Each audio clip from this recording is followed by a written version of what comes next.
Mike's hot, Tampa Bay, let's roll, it's game day.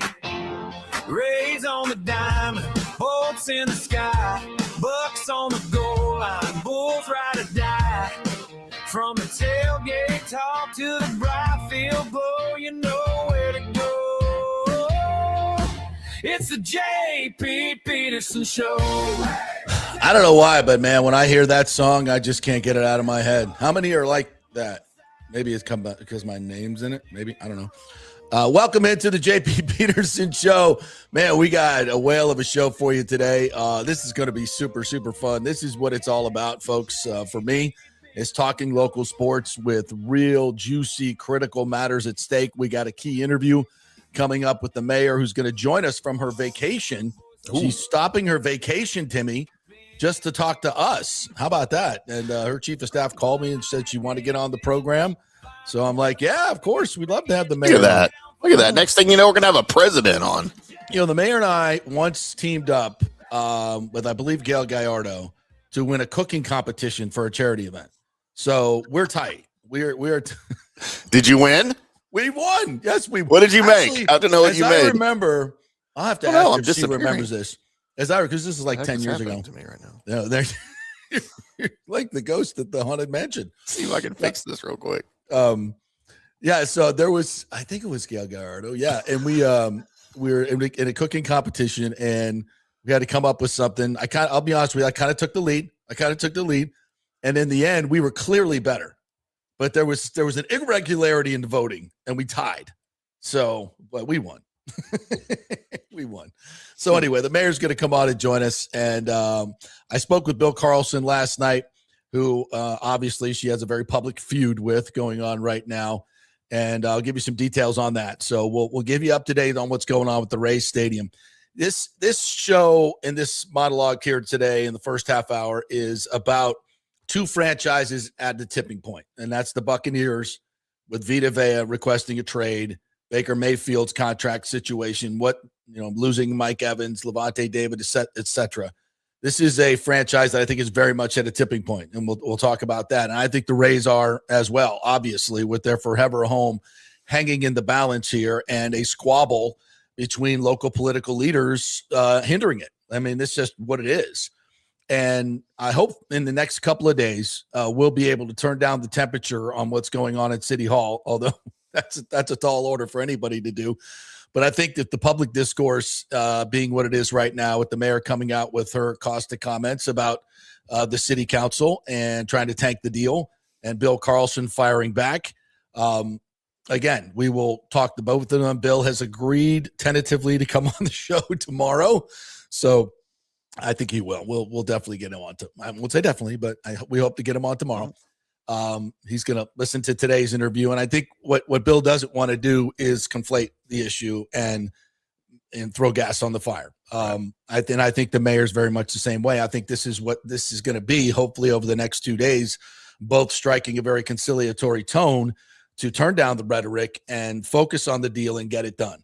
My inclination from talking to Carlson last night is that he wants to get a deal done, and there is a deal to be had, but there are changes that need to be made, and important changes that I think when the Rays look at it and it's like, okay, this is what's going to get the deal done, they'll get the deal done.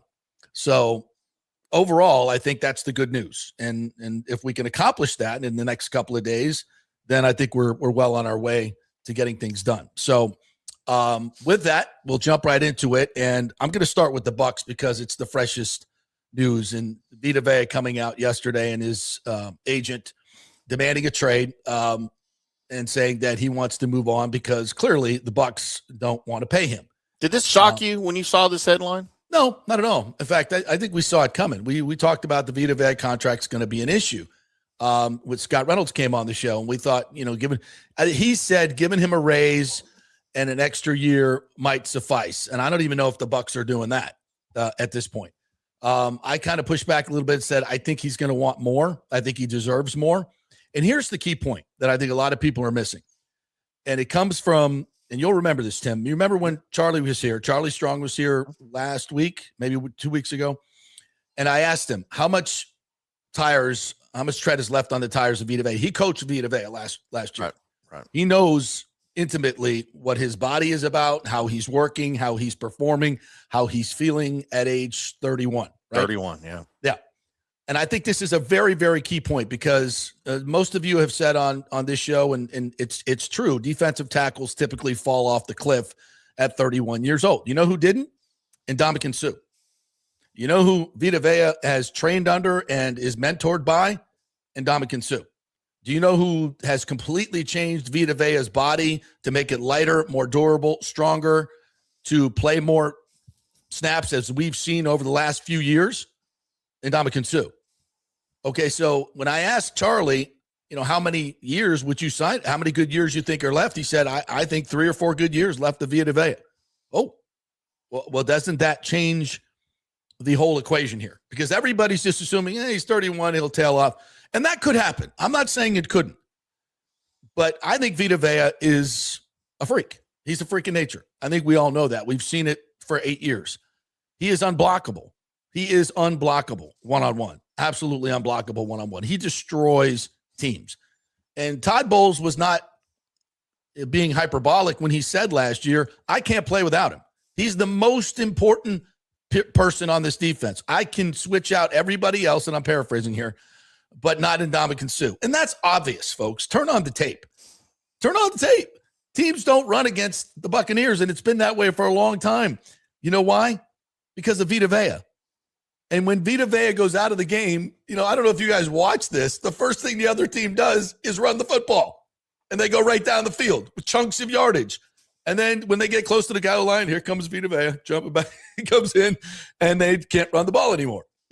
I'm oversimplifying it, but folks, that's what happens. You cannot replace a guy like Vita Vea. We all say it. How many times do we say it a year? And it's proven out. You win on the line of scrimmage. You've got to have a dominant defensive line to win in this league, and offensive line. I don't care how many great skill players you have. You got it. It starts from closest to the ball. Every great coach tells you the same thing. Belichick, Parcells, Shula, they all say the same thing. You've got to win the line of scrimmage. And here you are monkeying around with, I think, top 3 dominant defensive nose tackle in the game. And listen, Vita Vea knows his worth, and he's been underpaid for the last 2 years. He's the 19th highest paid defensive tackle, and he's way better than that, and you all know that. Timmy, give us some of the numbers on the latest signings here of defensive tackles. Guys are making over $30 million a year. So you mentioned he is the 19th highest paid player at age 31. At average per year, $17,750. Right. So in front of him, there's only 5 guys older than him. One of those guys being Cam Hayward, who's 37 and who's an anomaly. Yep. Who, by the way, Vita Vea is better than. Yep. No but question. Still dominant. Still dominant. Cam Hayward's only making 18, but he's in front of him at age 37. Kenny Clark, here with Dallas, making 21 at age 31. Zach Sealer with the Dolphins, making 21 at age 31. Leonard Williams with the Seahawks, he's kind of a stud, making 21 and a half at age 32. DeForest Buckner with the Colts at age 32, making 23. All right, we don't have to go through all of them. But no, I'm just going to the guys his age is what I was doing. And even the younger guy, Jeffrey Simmons, just signed a deal for 3 years, $105 million. At age 29, which isn't a spring 29. Chicken. Yeah, he's not a spring chicken, but 35, a little over 35 a year. He's dominant. He's dominant. The Titans even know you can't get rid of guys like that. So let me ask you this, guys. If Vita Vea was 27, would you give him a long-term contract? Of course you would. Yeah. Of course you would. And I'm here to say that this matters. Now, listen, you can say, listen, he's getting older. He's more predisposed to getting hurt. Have you seen Clyde Jacansey? He can't stay healthy. I can show you defensive tackles all over the league. Anybody can get hurt. And I'm here to tell you the way Ndamukong Suh played. Listen to these numbers. When Ndamukong Suh is 32 years old, 2018, he played for the Rams, 4.5 sacks. This is from an interior defensive lineman. 4 tackles for loss, 19 quarterback hits. came to the Bucs at age 33, 2 years older than Vea. Had 2 touchdowns, by the way, that year. Fumble recoveries. 2.5 sacks, 41 tackles, 7 tackles for loss, and 14 quarterback hits from an interior lineman. And this is just his numbers, folks. The impact that Sue had, eating up double teams and all that, was absolutely immeasurable in terms of these numbers. You can go back and look at the analytics. I don't need to. I watched it. And those 2 guys were killing people, and a huge reason they won the Super Bowl. And Vita didn't come back till later in the year. They didn't even play the whole year together.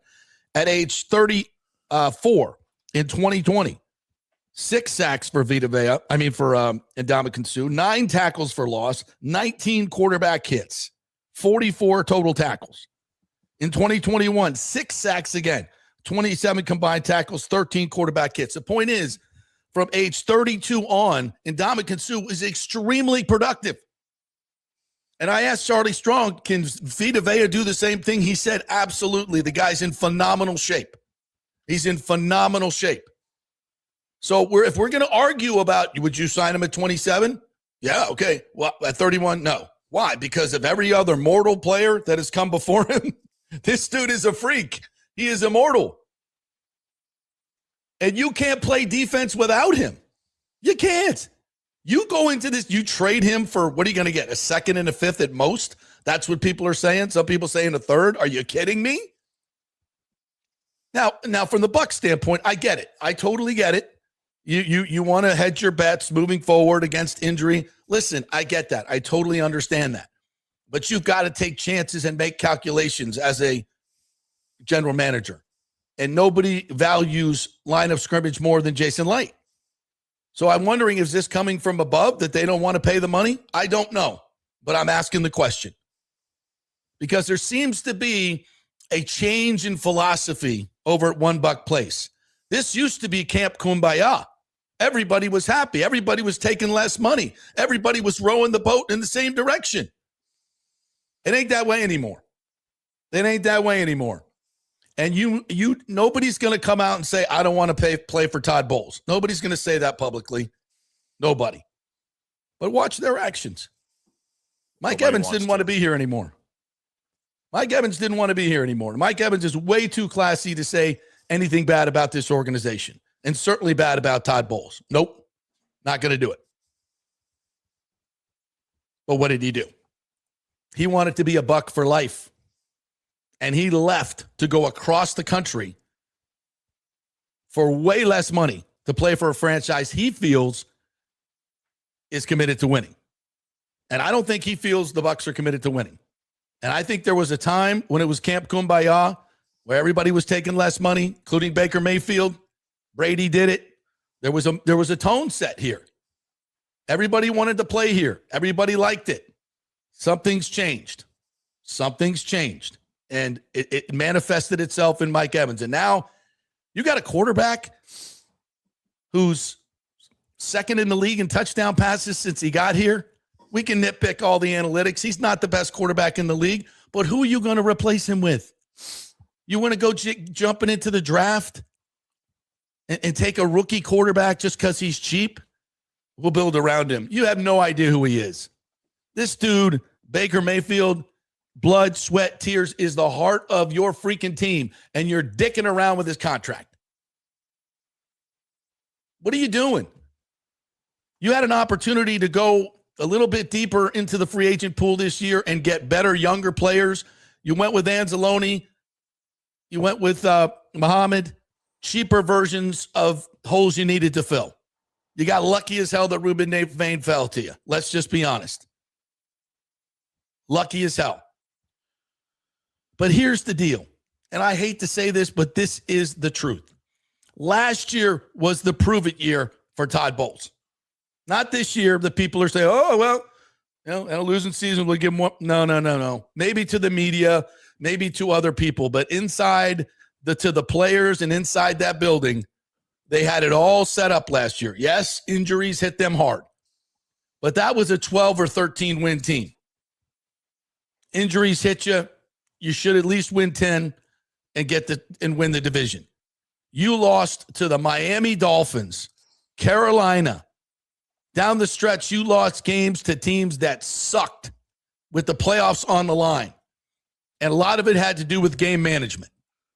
You started 6-2 and you lost, 7 of your last 9. That's an epic collapse. And I think everybody, and you could see it on the sidelines. When have we ever seen dissension on the sidelines? You saw it last year. Bowles lost control of it. They lost confidence in him. In my opinion, this is my opinion. They lost confidence in him. You heard players in the exit interview saying practices are too soft. You've heard Rondé Barber say this defense is way too complicated. And it's not being coached correctly. Rondé Barber said that.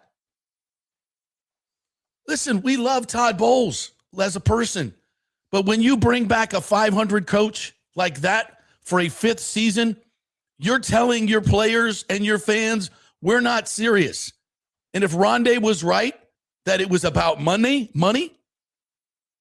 that you won't fire a coach because of $12 to $15 million left on his deal in the NFL? Wow.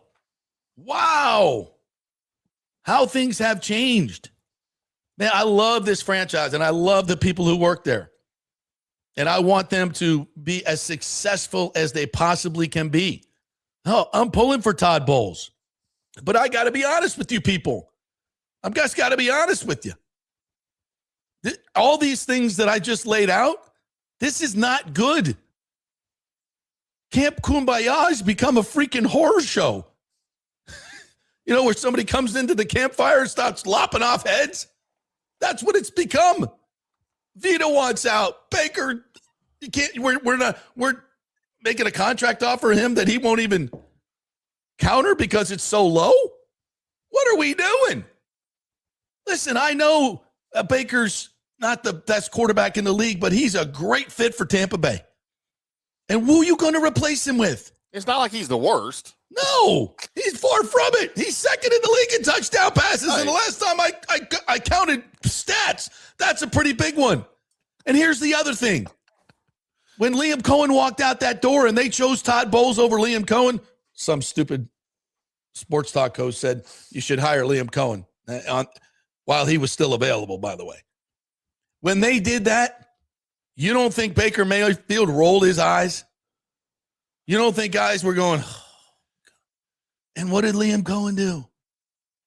He won 13 games for the fucking Jaguars. Are you kidding me? Yeah. I love the Bucs. And I want them to succeed so badly. But I can't sit here and sugarcoat what the hell's going on because it's not good. Compared to where we were last year, listen, I know injuries hit this team hard. I get it.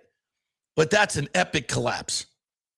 Organizationally, you got to be better from a personnel level, coaching up the offensive line, which you were early on in the season.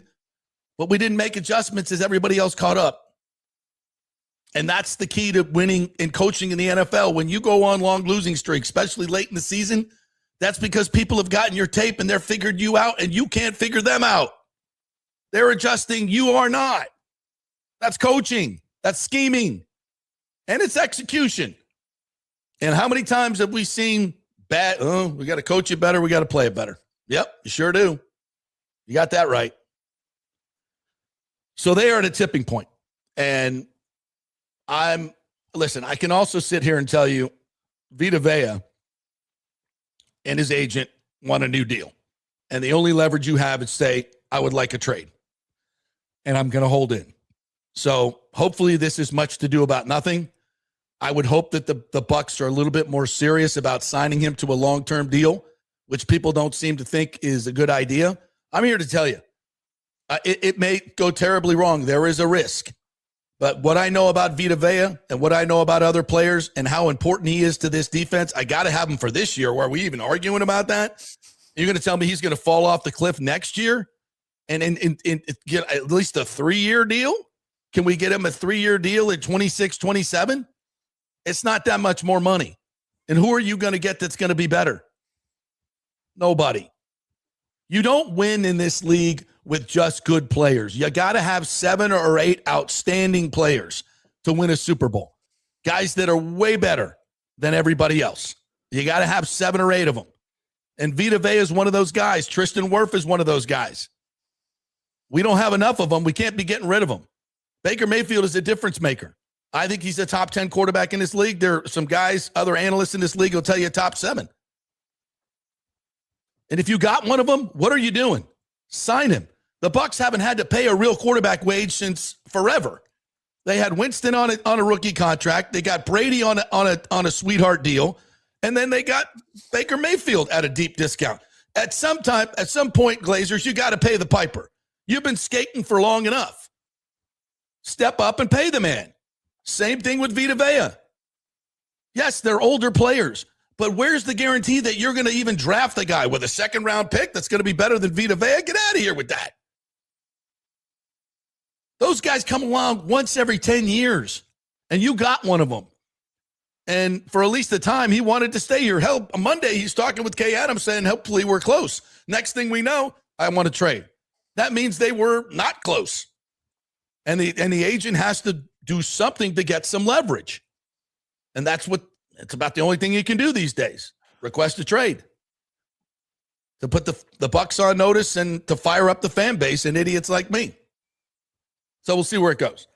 All right, on to the Rays. Let me ask you this, JP. We're talking about money for Vea. I don't know how much money he wants or how much money he thinks he's worth. He's making 17 now. Do you think he would take like a 3 and guaranteed money is going to be an issue with him? He wants security, not just the years. He wants the money. He wants it guaranteed. Do you think like a 3-year, $66 million fully guaranteed deal will do it for him? 22 a year? Absolutely. Dude, that is a drop in the bucket. Yeah. Yes. Yeah. I don't know. I think this is a slap in the face to one of the best players in the game today. You write that check right now and hand it to him. How many teams would write that, Timmy? I mean, come on now. What are we doing? Man, there are 31 defensive coordinators out there going, hey, yeah, that dude, can we find a little money in the pillows here? Because that dude is dominant. You don't find him like that. And I'm going to tell you, if the Bucs want to F around and play without him this year and you're moving forward, you're going to see a defense get destroyed. You think the defense sucked last year? Oh, man.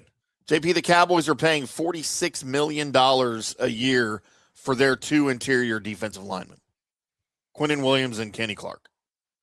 Just on their 2 interior, you don't think they put that as a priority position? Hell yes. All right.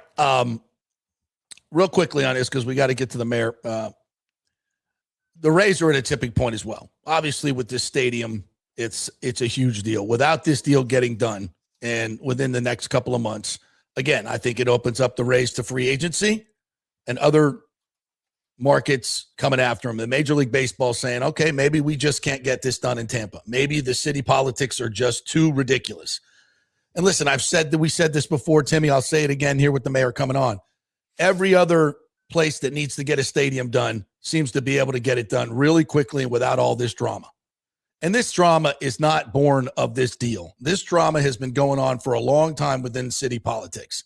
I've learned a lot about this in the last 2 months covering this story. And I'm here to say that needs to stop today. That you guys can carry on your drama and your infighting just get this deal done, and then you can fight about stormwater and paving roads after that. But this needs to, you need money for those roads. Alan Clandon wrote a great piece and basically outlined it on our show last week about how good this deal is and how that's going to get the roads paved. Folks, I'm telling you, they're way behind. The city needs money. The county needs money. Even with the property taxes right now, they're behind. They have got to find a vehicle to raise more money and bring in new revenue, and they will never find a better one than this. Anybody who's saying we got to save money to do all these things, it's not going to work. You're already too far behind. You have got to find a vehicle that's going to make big money and big changes. And that's this Rays deal. Without it, you're going to be sunk. And you've got the opportunity to make it happen. And infighting within the city council and the mayor's office needs to be put on the back burner. And here's the good news. There's a deal to be had. The mayor wants this deal. Bill Carlson wants this deal. If he can get it right, he understands what's at stake here, and he understands the return. But the return's got to be right. And the Rays are going to have to make some changes to get that done. And I spoke with Ken Babby last night. They're willing to do it. So there's a deal to be had. The only thing that screws this up at this point is infighting, political infighting within the city. And we got to grow up, put our big boy pants on, and stop that. And focus on the deal, get it done the right way so it benefits the city, the county, the police, the fire, everyone. And I think we're close to doing that. I really do. And I'm interested to hear what the mayor has to say about that. So we'll take a break. We'll come back on the other side. We'll dial up the mayor. We'll get her on from the lovely Keys, and we'll see what's going on with this deal. We're brought to you by the great folks at Genesis of Tampa and the Murphy Auto Group. This is where we're coming from right here, Kingmakers of Tampa, owned by the Murphy Auto Group. And we love our studio here. We love our digs. And we love Genesis of Tampa, one of our presenting sponsors. I'm telling you, folks, that GV70 that I drive is as smooth and as wonderful and as luxurious as any car you will get at a price that it's bananas, folks, especially with what they gave for my trade-in. They are making deals at Genesis of Tampa. They have the valet service. They come pick it up for you, do the service, bring it back. You don't even know it's gone. So many good things about Genesis of Tampa. We love them, and they're big in the community. They got a big back-to-school event going on Thursday night on Harbor Island with Office Evolutions, where we're going to get lots of school supplies to kids who need it. They're always doing great things in the community as well. So that's why we love being part of their family. Genesis of Tampa, right there at 101 East Bears Avenue. Back in 3 with the mayor. Pitch Roofing believes giving back is part of doing business the right way. That's why they proudly offer exclusive discounts to those who gave the most to our communities, including veterans, first responders, seniors, and teachers. And for listeners of the JP Peterson Show, there's even more good news. Pitch Roofing is now offering a special discount just for fans of the show. With so many roofing companies coming and going in Florida, it's important to choose a contractor you can count on long after the job is done, especially when it comes to honoring your warranty. Pitch Roofing is built for the long haul with a reputation for quality, transparency, and standing behind their work. Whether it's a repair or a full replacement, their team delivers honest guidance, quality workmanship, and no high-pressure sales. Call 727-67-PITCH, 727-677-4824, or visit pitchroofing.com to schedule a free estimate. Pitch Roofing, roofing done right. Big thanks to Italiano Insurance, the great folks over there. They will soon be part of Gallagher Insurance. A little name change, but same great folks, same great customer service you've known for over 65 years. They do all the work. You save all the money. ItalianoInsurance.com at 813-877-7799. Hey, guys, you already know that Riveters is the best sports bar in all of Tampa Bay, but now it gets even better for Rays baseball season. During all Rays games, check this out, $6 Tito's, $6 Jack, $6 margaritas, all during Rays games. Are you kidding me? And that's always a great pour from the great bartenders at Riveters. Great service, great food, everything is fresh, nothing is frozen. And let me tell you, if you want baseball and wings, you will not find any better than Riveters. Their sauces, like the blue cheese and the ranch, and everything is handmade, and the wings are big, and they're perfect. Wings, baseball, Rays, Riveters. It all comes together during baseball season. Once again, in addition to all the great food and service you get, $6 Tito's, $6 Jacks, $6 margaritas. It's time to celebrate. Baseball season is back, and celebrate at Riveters. You know where it is, right there on Dale Mabry, just north of 275, just south of the stadium. See you there at Riveters. Hey, the Golden Diamond Source wants to be your family jeweler, so don't wait any longer to find that one-of-a-kind perfect engagement ring for that special someone in your life. At the Golden Diamond Source, they can design anything you want personally. The Golden Diamond Source can help you trade in your old broken jewelry and use it towards a new purchase as well. And with gold prices at record high, now is the best time to do it. They only sell natural diamonds at the Golden Diamond Source, so if it's a real love, it should be a real natural diamond. Don't start your relationship with a fake diamond. Bad idea. And with the Golden Diamond Source first-time buyer program, you can learn all about the 4 C's in all the different shapes and styles. And they are able to show you a huge selection of inventory to choose from. And don't forget, 0% financing for up to 5 years. If you finance $5,000, it's only $83 a month. Make sure it's a Golden Diamond Source diamond, 3800 Almerton Road, always online at goldendiamond.com. It's a love you give only at Golden Diamond Source. Hey, JP here for Genesis of Tampa and the Murphy Auto Group. I think the best way to experience a business is to use that business. And I just did at Genesis of Tampa. Just bought a GV70, a 2023, and it feels and drives all new. It's an absolutely fantastic car. The technology, the comfort, and the price, absolutely outstanding. Frankly, I never thought I could get into a car like this, but they made me a deal I could not refuse.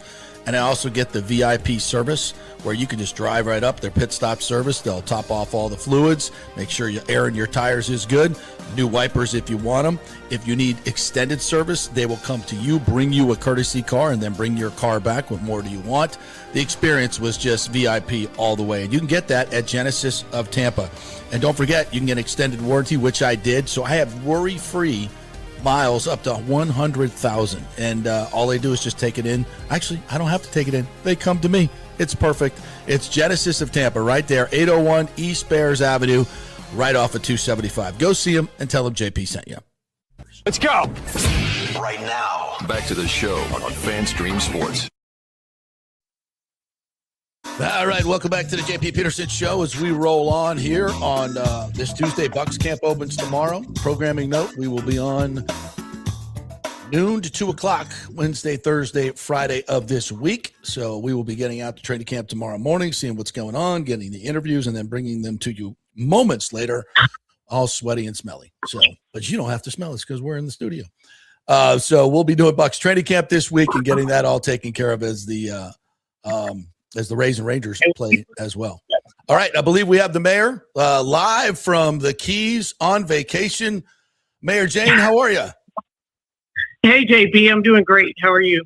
Man, thank you so much for taking time to do this. I was relating a story. I don't know if you remember this, but I believe it was you, myself, and I think Gail Gallardo in a cooking competition. This had to be like 10 years ago.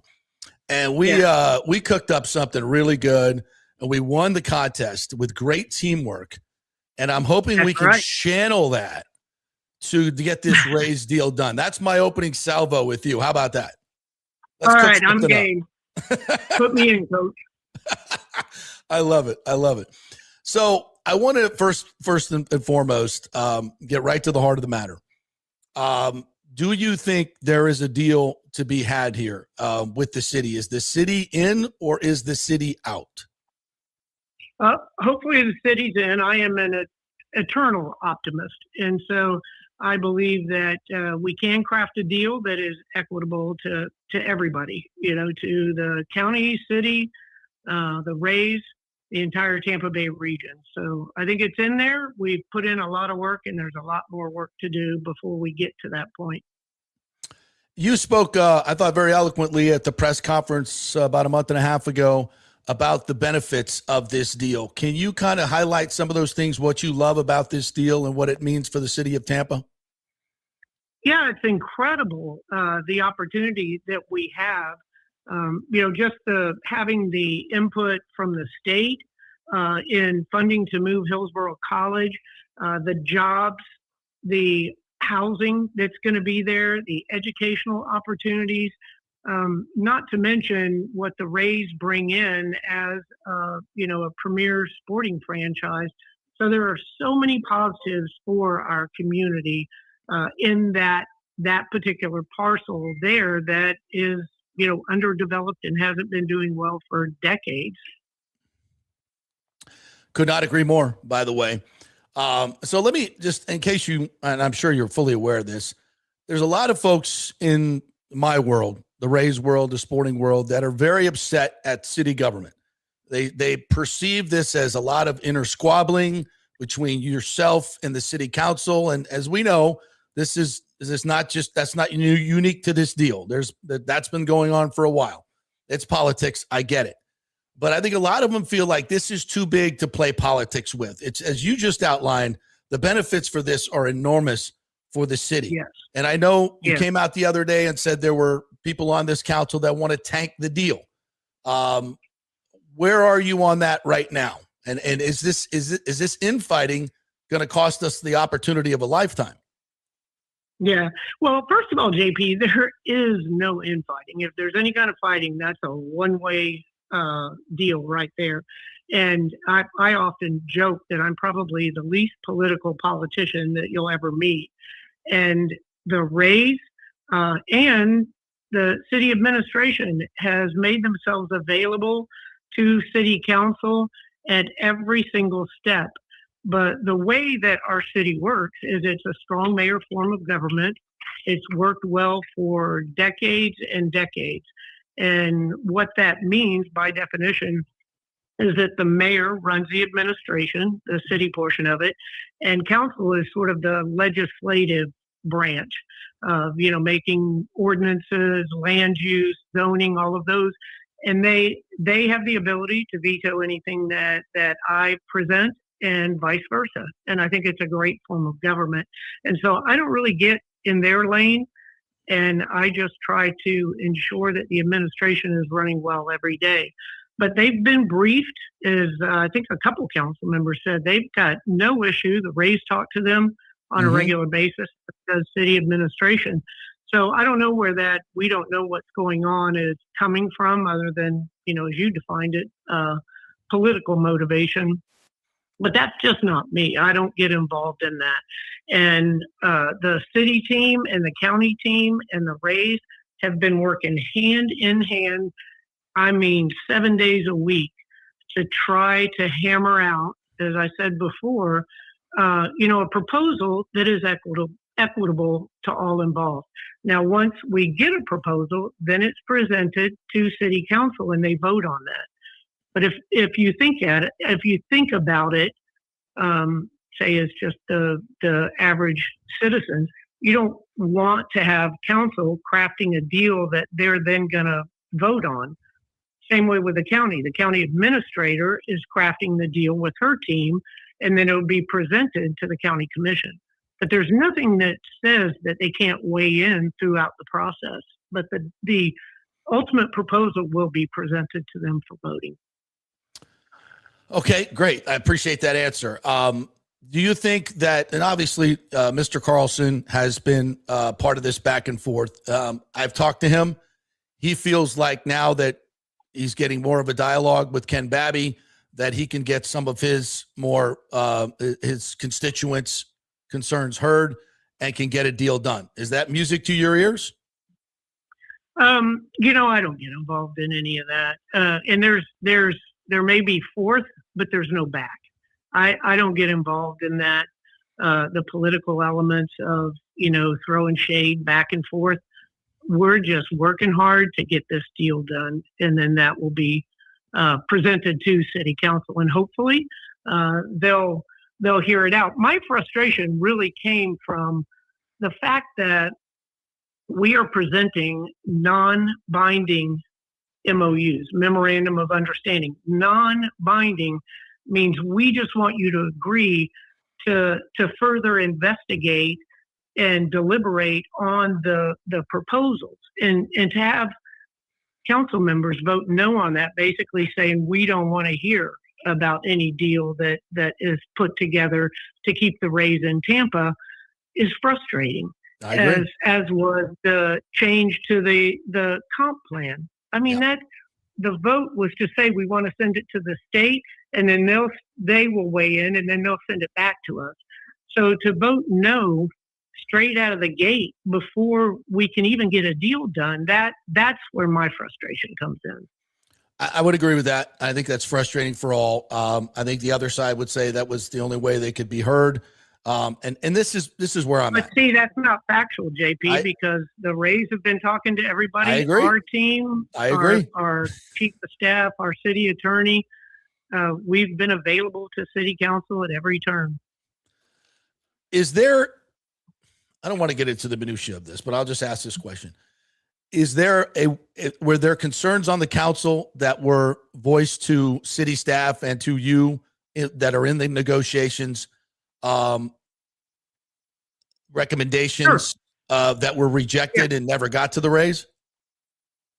No, because they're talking to the Rays themselves individually, and you have the CBAs, which is the community benefits agreement. Right. And see, that's another frustrating part too. If it gets to the point where the Rays just cut the city out, first of all, look at the benefits that we can gain from this development. And to have the city cut out of a deal where you're bringing a major sporting franchise into the community, I think that's a bit frustrating. But also that means that we're cut out of all the community benefit agreements and all of the things that, we could get for our first responders, we could get for parks and recreation. All of those opportunities will be lost for the city if we're cut out of these negotiations. And I think the county and the Rays have been very, very patient. Yeah. So we just need to continue the negotiations and try to see this deal through. As I've said all along, we need to keep the Rays in Tampa Bay, and that's what we are. That's our goal each and every day. Well, it's kind of crazy, but you've got a vast majority on the county. I think the vote was 5-2.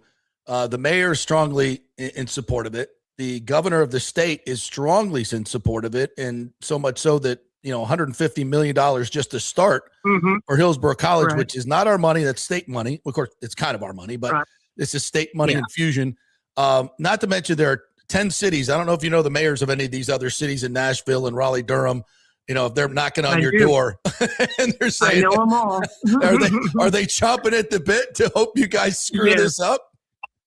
Yeah, well, I don't know if they would voice that out loud, but yes, all of those mayors that I've had conversations with would be very excited to get, a major league sporting franchise, to be able to get baseball in their community. Yeah. And that's something too that, no matter what, you can always get consultants that will support whatever your point of view is. Right. But, you just cannot afford to lose a major league sporting franchise. And that doesn't mean we're giving away the house. We're going to have a deal that is in the best interest of everybody involved, if that's possible, which I believe it is. But if you just look at Major League Baseball, they don't want to transfer any teams, but they are planning on adding 2 teams. Yeah. And the cost of those teams, just to get the team, will be over $2 billion. That's right. Not even no stadium, no nothing. $2 billion. So if unfortunately we did lose the Rays, we're not getting another Major League Baseball team back in the Tampa Bay area. This is our opportunity right now. I think that's very well said. Mayor, there are some people that don't understand the property tax issue. I've tried to explain it to, there are some radio hosts in this town that can't get past this deal. And it's like, if the property tax is taken away from the cities and the counties, the first thing you're going to do is say, where do we get more money? How can we find a deal or bring some type of entity to town, an Amazon or a theme park, or, I don't know, a Major League Baseball team that might want to plop down and right in the middle of our city and bring $8 billion in private funding, create 12,000 jobs and 8 million square feet of taxable property. Oh, wait a minute. I think we have that here. So, I keep hearing people say, we got to wait to find out what the property tax is. I'm like, it doesn't matter. Whatever way it goes, we need this, right? Right, without a doubt. And I can understand that. And you can't sit down and give an hour tutorial to every single citizen in the city or the county, but that's true. Now, with this property tax amendment, I mean, the chances of it passing are incredibly slim, but we can't take that for granted. So we are working hard, one, to educate people on property tax and how little Floridians pay in taxes overall. Mm-hmm. But with that said, in the slim chance that it did pass, we do have to look at how we can increase that tax base just to be able to receive tax funding from other sources, whether it's recruiting businesses here, which we're doing a great job of, additional density, which our city and region is facing right now. We are much more densely populated than we have in the past. So we have to look at how we are using our land to its best and highest use. And I can't think of a better development than what the Rays have presented for that area that, as I said earlier, it's been struggling. Yes. We have so many CRAs in the city, and the Drew Park area CRA really has been the least productive, but it's an incredible opportunity for Drew Park and for our entire community. So for someone to suggest that land is worth $500 to $700 million, like the Tropicana Field site, is kind of silly, right?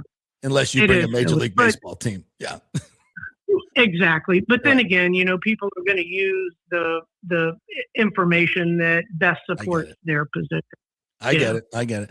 Hey, Mayor, light rail. We've talked to the folks at the West Shore Alliance and Mr. Buckhorn as well, Mayor Buckhorn, and said that this, with increasing the density, having a sports complex, the airport right there, that this could definitely lead to getting some federal funding for light rail. Is that an option here? Can that cause this? Oh my gosh, yes. And we've been working with Brightline. Transportation really is our Achilles heel in the Tampa Bay region. Oh yeah. And we have to, I always joke that mass transit's more than two people in an SUV in the Tampa Bay area, which is funny but sad at the same time. Yes. So being able to get Brightline from Orlando down into Tampa, and then also since the loss of All for Transportation, which I'm not sure I'll ever get over in my lifetime, we didn't stop. We just pivoted, and we're working on a federal program now. It's the Regional Infrastructure Accelerator, RIA for short. And so we've been working with the airport, with Greg Slater from FIA, the Expressway Authority, with FDOT and City of Tampa personnel on bringing some type of a rail system from the airport to downtown. Nice. And then being able to go west to Pinellas County to Pinellas County, and then north all the way up to Pasco. But we've got to start somewhere. So that's what we're looking at right now, is being able to use federal funding from this RIA. The city's received about a little over $4 million in grant funding so far from this program. And then it encompasses Pasco, Hillsborough, and Pinellas. Wow. So we're working on getting some mass transit, some transportation solutions to our community. But obviously a project of this size could fast track that. Get more federal money. It could, without a doubt. And they're talking about that in our negotiations with the Rays, being able to come from the airport, past the stadium, and then, into downtown. So the transit solutions are an integral part of our negotiations and discussions with the Rays. And I tell you what, anytime you've ever visited a city, I'll use DC as an example. And I went up there years ago, and there was no metro stop in Arlington, and they put one up one year. I came back about 2 years later, in that city, the growth was unbelievable. Yeah. So transportation plays a big part in your community's growth, but very, growth that is very thoughtful. Yeah. It's just not here and there. It's very, again, planned and thoughtful. So we're definitely looking down those roads as well. Well, Mayor, I appreciate your time. And, when we flip this and say, what if we say no and it doesn't happen and they go to Orlando or go somewhere else, which I think they will. I cannot imagine the lament of so many people and voters and just citizens that love baseball, not just in Tampa, but the entire region. The opportunity of what this facility ad would mean in terms of Super Bowls, Final Fours, national championship games. We instantly become the premier event holding city, I think, in America if we build this because of all the options that it gives us for an indoor stadium that could hold over 40,000 for certain events. There's nothing like it in the world that has the beaches, the waterfront, the river walk. Nope, nobody has what we have if we build this. And if we don't, wow. Right. I can't even imagine. I know. And you're the one that killed that deal. That's incredible. And then you look at some of these events like Taylor Swift that stayed here for 3 days. The amount of money that brings into our community is unbelievable. Not to mention the individuals that get to see that we live in paradise when they come down here and visit. I talked to one business owner who moved his corporation down here after attending the Super Bowl. He said, I had no idea how Tampa was, that Tampa was so cool. But listen, I appreciate you keeping your listeners informed. I know that, this and breaking it down into, just simple terms that people can understand, because I know when they hear CRAs and TIFs and, all these different acronyms, it can become confusing. But I appreciate you keeping everyone informed. And I would ask all your listeners to call their council members and let them know that they really want the Tampa Bay Rays to stay in Tampa Bay. Absolutely. Mayor, thank you so much for your time, and thank you for the kind words. Yeah, I didn't. CRA and TIF was not in my sports broadcasting class. We did not have that, so I've had to do some chat GPT on that. So, but thank you so much for your. I think we're all aligned. I mean, I think the city council wants to get this done. I know you want to get it done. Everybody understands what this is. Not everybody. There's opponents. I get it. Yeah. But I think as the education process goes on and has been going on for quite some time, people are starting to realize, and I think we're going to get this done. Thank you very much. Go enjoy your fishing. Yep. I appreciate you, JP. All right, JP. Thanks. Appreciate you. Take care, buddy. There, Jane Castor right there. Guys, listen, and ladies, listen, we can't outline this more positively. Yes, I'm not going to sit here and say that there's no infighting. It is what it is, but it's politics. It happens everywhere. We get it. Let's look at the national stage, but we're too close to getting this done. And again, I'm hoping Bill Carlson will come on the show tomorrow. I spoke with him last night. There is a huge boulevard to drive this through. This is not a small lane. It is a huge interstate. This is not that hard. We're too far down the road. We just need to step on the gas and drive this 18-wheeler home right across the Howard Franklin. It's here. We are right at the precipice. So much work has been done. You heard the mayor. So much good work has been done. A lot of minds and hearts have been changed. Yes, there's still opposition out there. I get it. But they have been overwhelmed by what this deal can bring to Tampa Bay and the opportunity before us.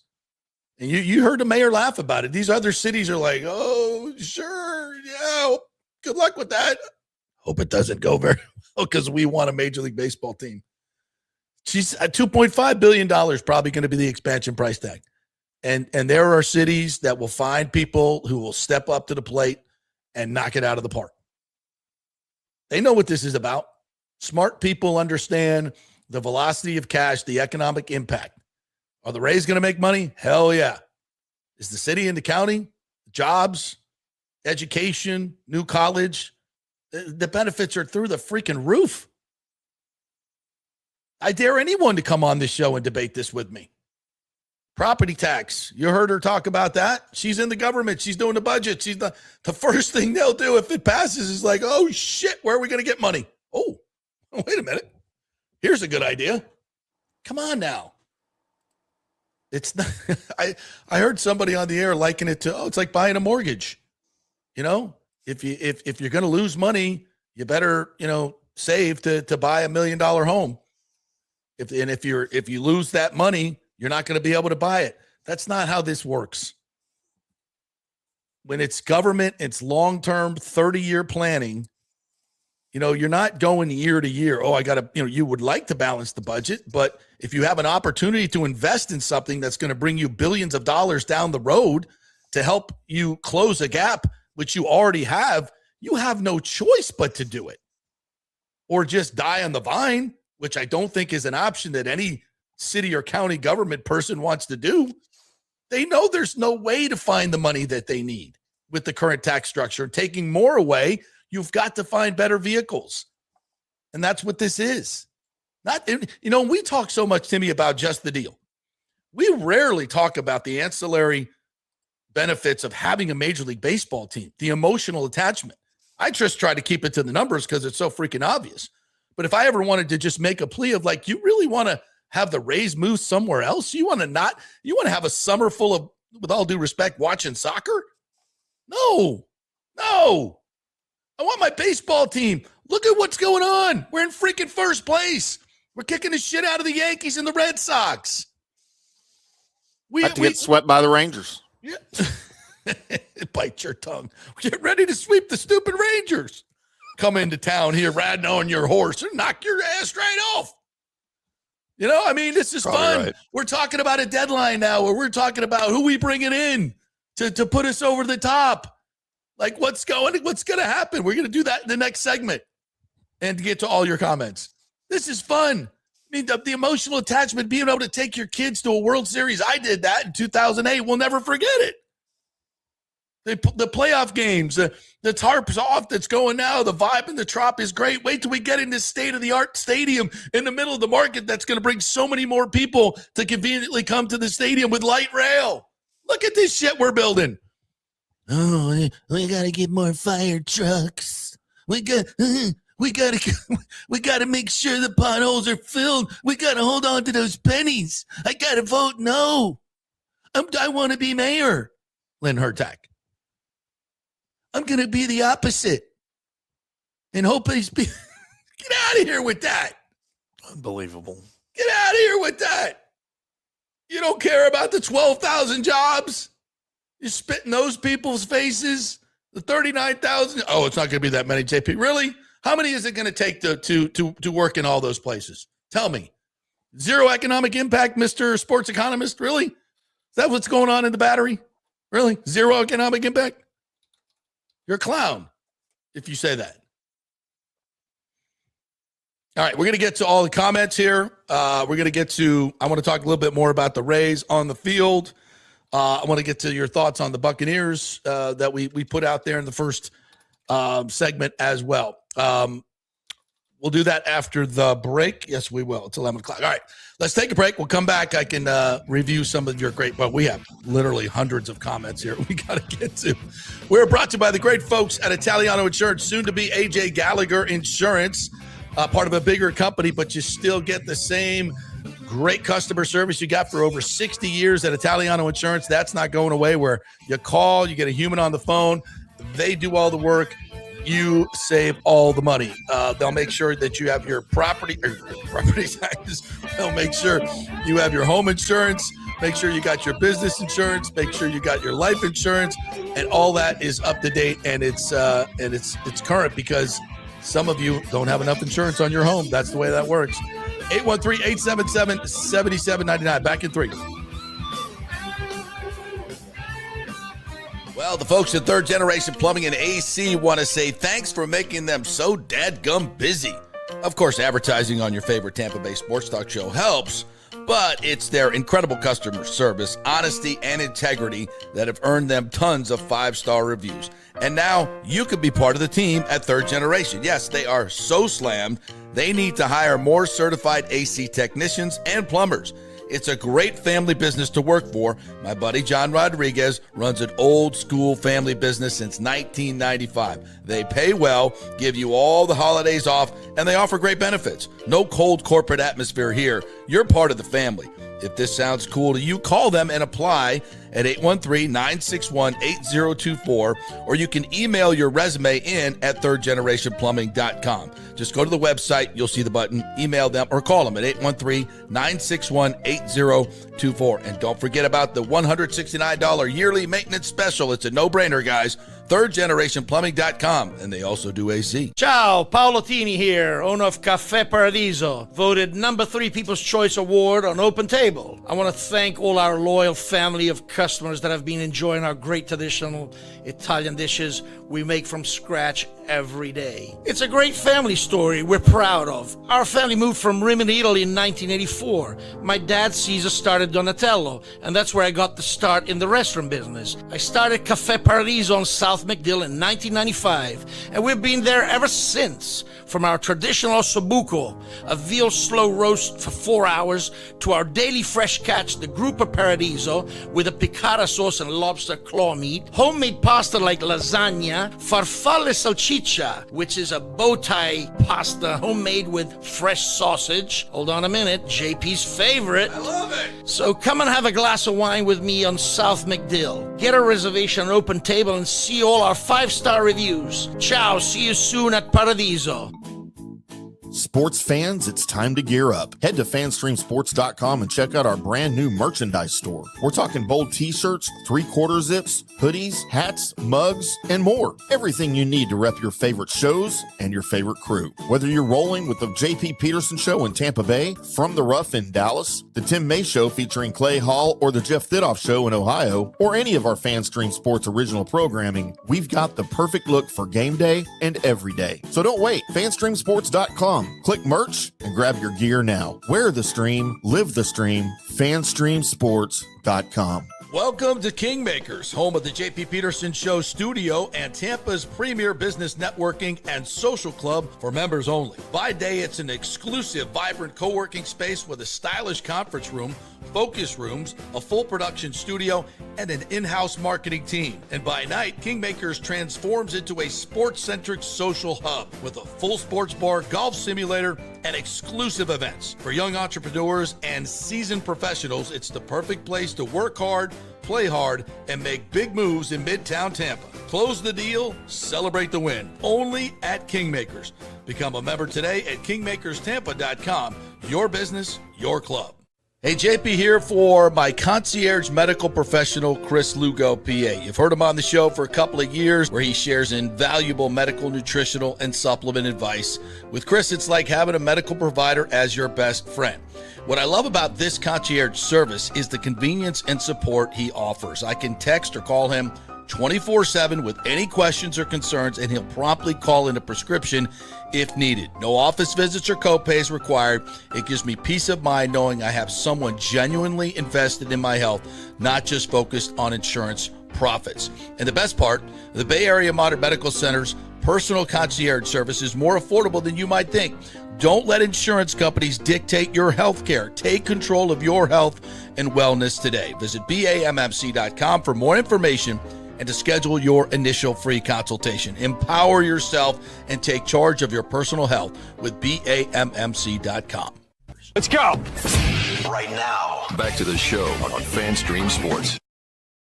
All right, welcome back to the JP Peterson Show, brought to you by the Golden Diamond Source, where it's Christmas in July. Yes, still for a couple more days.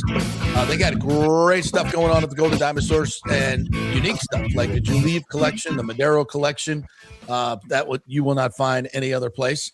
And they've got 5-carat diamonds, 10, 20-carat diamonds, real diamonds, not the fake stuff. Don't start your relationship with a fake diamond. It's a really bad idea. So get on over to the Golden Diamond Source. Tell them JP sent you. 0% financing, by the way, that is available, so you can get that as well. Everything is there at the Golden Diamond Source. Christmas in July. You walk in there, it feels like Christmas in winter. It's so cold in there. Love it. You get out of the heat. Go look at diamonds. It's a great idea. All right. Speaking of diamonds, let's get to our great listeners and our Peterman I'll get to your thoughts first, as we always do. And thank you guys for joining and subscribing to the VIP Petermans and the Petermans level. We will be getting the information out to you pretty quickly here about the upcoming stuff we're doing in August. We'll have special videos and live chats for you from training camp. So all that is coming your way. Stay tuned, and thanks again for being part of that. If you'd like to be part of it, go to our YouTube channel and click memberships. All right. Let's get to these great comments. I guess we will start at the top. We'll try to get through some of them. Alejandro says Carlson also said that the mayor's office makes these decisions without them last minute, and that's when the conflict begins. Again, he said that he is willing to vote yes if his concerns are answered. Yeah, you are correct. And again, this is – and listen, I understand Mr. Carlson's beef. I get it. They feel like they've been slighted in the process, that they have all the power, that they have to vote on it. And I get it. I totally understand it. But I think we're to the point now where we're moved on from that. Babby's talking to them. He's getting his concerns heard. And I think we can get him to a yes. Simple as that. So that's good. And I'm glad everything, even though it got kind of ugly there in the press with what the mayor said and what Carlson is saying, the fact that it got brought out, I think maybe a net positive, because now we all know what the issues are. And Ken has said that as well. I spoke with him last night as well, Ken Babby, and now we can fix it. So you have to understand, Ken Babby came in here from the outside, not knowing anyone or anything, trying to get a lay of the land, hiring consultants to figure stuff out from him that are here locally. Now, those consultants also have their way of doing business, their connections, their political beliefs. Agendas. Yeah, it's just what it is. And so he's had to navigate that process, and it's hard to do, especially when you don't know. He talks to everybody, talks to me, talks to a lot of different people, trying to figure out what the best way to go about this is. Ken Hagan, Bonnie Wise, the mayor, all of these key players, and all of them, everybody has their self-interest, right? Ken wants to do what's best for the county and the county taxpayer. The mayor wants to do what's best for the city. There's political consultants want to do what's best for their agenda. And so Ken's got to figure it all out and figure out the best way through. And for my money, he's done a really good job, I think, of explaining this and getting the deal done. And we're really close. But again, you say, well, why didn't he start to talk to the council earlier on? Well, maybe he was told not to and said, negotiate directly over here. This is the way we do it in the city. And obviously the city council is not going to be pleased with that. So it's hard to please everybody right at the same time and for it to go super smoothly. So maybe he erred in not doing that in the first place. Who's to say? Bottom line is we got it done, or we're getting it done. Now they're talking. Now they're getting their concerns heard, and we can hopefully get Carlson to a yes. That'll make this deal go through. And I'm just going to say nobody cares. But fans don't care who gets the credit and who's the hero. I don't care. I just need a yes vote. That's all I need. And at this point, a no vote would be, Lordy. Can't even imagine. Bucs Skull Game says, we have to believe to see it, because sometimes we never know we are ready for this to be over with. I get it. We're all ready for it to be over with. Doesn't mean, I hear everybody say that until shovels are in the ground. Duh. We get it. We get it. All right. We get it. It's these things, unfortunately in Tampa, they're harder than they are in Plano. For whatever reason. Yeah. Bucks Basement says, man, oh man, the offseason from hell continues. If it wasn't for Ruben Bain falling in Light's lap, there's almost nothing to look forward to with this team. It's very clear. We are long past the days of players wanting to play here and willing to take pay cuts. Why take a pay cut when the only thing to compete for here is a shitty division title? Listen, I have beef with Bucks Basement at times, but we're aligned here. I think he's right. There was a time where it was Camp Kumbaya and everybody was taking less money, pulling in the right direction. But when the ownership did what they did, that changed. And the players have an option to go other places, or at least some do, and Mike did. And I told you when that happened, that's a bad sign. That is a really bad sign that Mike doesn't believe in this organization anymore. And he's more intimate in his knowledge of what's going on inside ownership and the general manager than anybody. And when that happens, for a guy that wanted to be a lifelong Buck, when he bails, when he jumps out of the lifeboat or jumps off the ship, the cruise ship, people start paying attention. Whoa, what just happened there? That was, I think, one of our lead guys just went over the side. Uh-oh. Voluntarily. Nobody even pushed him. Should I be staying on this boat? Like, wait a minute. What does he know? Follow that guy. He knows more than we do. Oh, shit. That was Mike. Oh, my God. Yeah. People perk up. Bucs Skull Game says the Bills and Patriots are both floating offers to the Bucs for Vita Vea. The Bears are also very interested. Vea prefers a California team or the Raiders. Listen, if I were another team, I would come with the first-round pick. People are talking about second and fifth. I say bullshit. This guy's different, and I think he's got 3 or 4 more years in him. I do. Call me crazy. You people who say that he's going to fall off the cliff, you don't know. You don't know. Based on what? Like everybody else? History. I get that. Yeah, based on everybody else. Every other more. If you haven't noticed, Vita Vea is different. Yeah. Ndamukong Suh was different. And they said the same thing about Ndamukong Suh. And probably said the same thing about Cam Hayward. And at 36, 37, he's kicking ass. Some guys are different. And if you don't know Vita Vea is different, you haven't been paying attention. He's not the same old dude. And dare I say he's not Warren Sapp either. And Sapp kind of 32 fell off the cliff. I get that. Yeah. Sapp was a totally different player. Much lighter, undersized in this day and age, quicker, more athletic. It's a totally different player. And I don't know that he took care of himself like Vita Vea does either. Thank you. Yeah. We'll just leave it at that. Vita, his body was not a temple. That's right. 100%. And that matters. That freaking matters. Big time. That's when Ndamukong Suh has taught Vita Vea. Clean up your diet big time. Work out in a different way. And it worked for him. Ndamukong Suh knows what the hell he's doing. And to not take advantage of this guy, very similar to the stadium in size and scope. You don't want to lose either one of these big motherfuckers. It's a big deal. Rick says JP will start late today. He's at $1 doing 3 cone drills. He's in pads tomorrow. Vita who? No, folks. I'm going to brag a little. I was an all-pro at every sport in elementary school. Yeah, he's different. Pooh Shiesty, one of our Petermans, says, good morning, JP, Senor Hamon, and the Peterman and Peter ladies. I love that. The Bucs kept Bowles but lost or are losing their best players. Listen, and again, I know people blame Bowles. This is not Bowles' it's not his fault that the Bucs kept him. Yeah. What would you do? What I'm saying is I know that sounds weird. No, I'm sorry. I suck. I resign. It's not happening. I guess if you look at it that way. Yeah, it is. Yeah. Buck Skull Game says Vea at $1 place. He's just not going to get fined. He's not practicing. Yeah, he's not going to practice. He's going to hold in. Again, I think this might be much to do about nothing, but I think it does show where the Bucs are at. It could. This does happen a lot. Request a trade, get a deal. This is just one piece of the puzzle where you try to put a little bit of public pressure on the team, and then the deal gets done.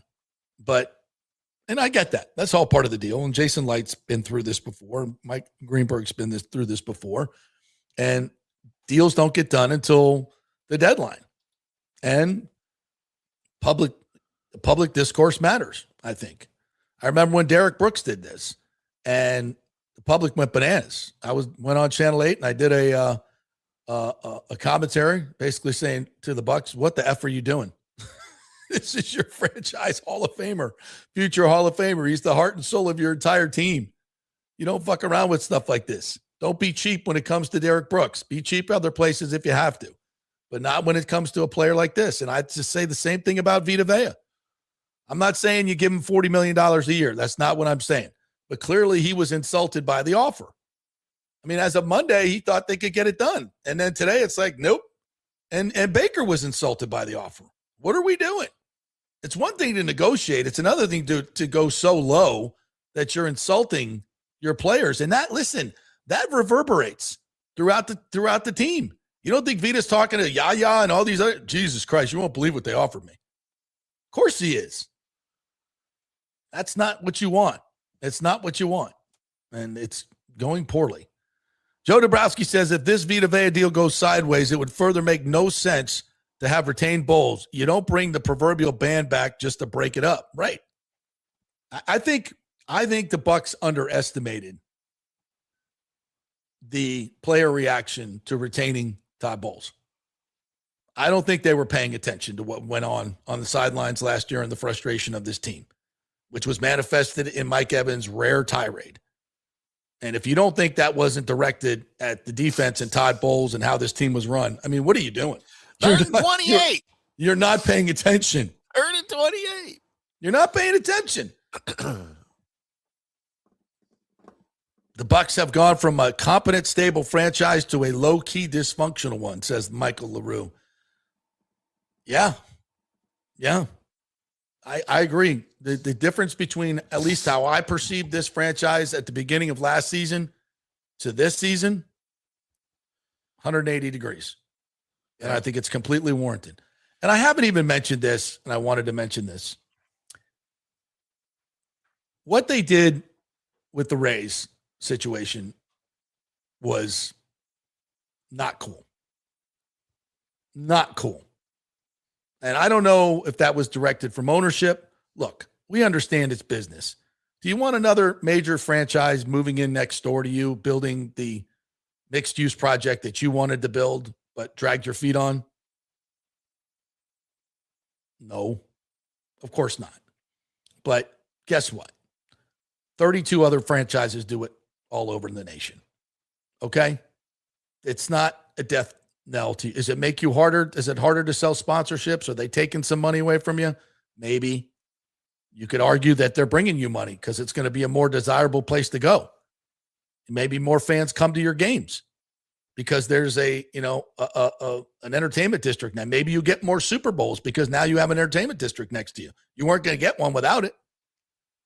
And you're going to get plenty of money to do what you need to do at the stadium. You're going to get the $500 million that we could argue that you don't even deserve that, but we'll say yes, and let's get it done. $1 billion to renovate your stadium. You pay $500, we pay $500. Good deal. Fair deal. The Rays are paying 58% to build a new stadium, putting in $1.3 billion of their money. You asked for $750 million and told the TSA to write a letter that you're the priority, allegedly. Now, did they instruct the TSA to do that? No. I don't have any proof of that. But it sure helped them out. I don't think there's any doubt about that. So, I mean, listen, I love the Bucs, and we want them to thrive here, and we all can thrive here. But trying to cut the Rays off at the knees at the last minute, that's not cool. And they can say we had nothing to do with that, but come on now. We had 5. You knew this deadline was coming for your extension. You knew there was a chance the Rays were going to do something in Tampa. Maybe you didn't know it was going to be right next door, but if you're paying attention, you knew something was happening.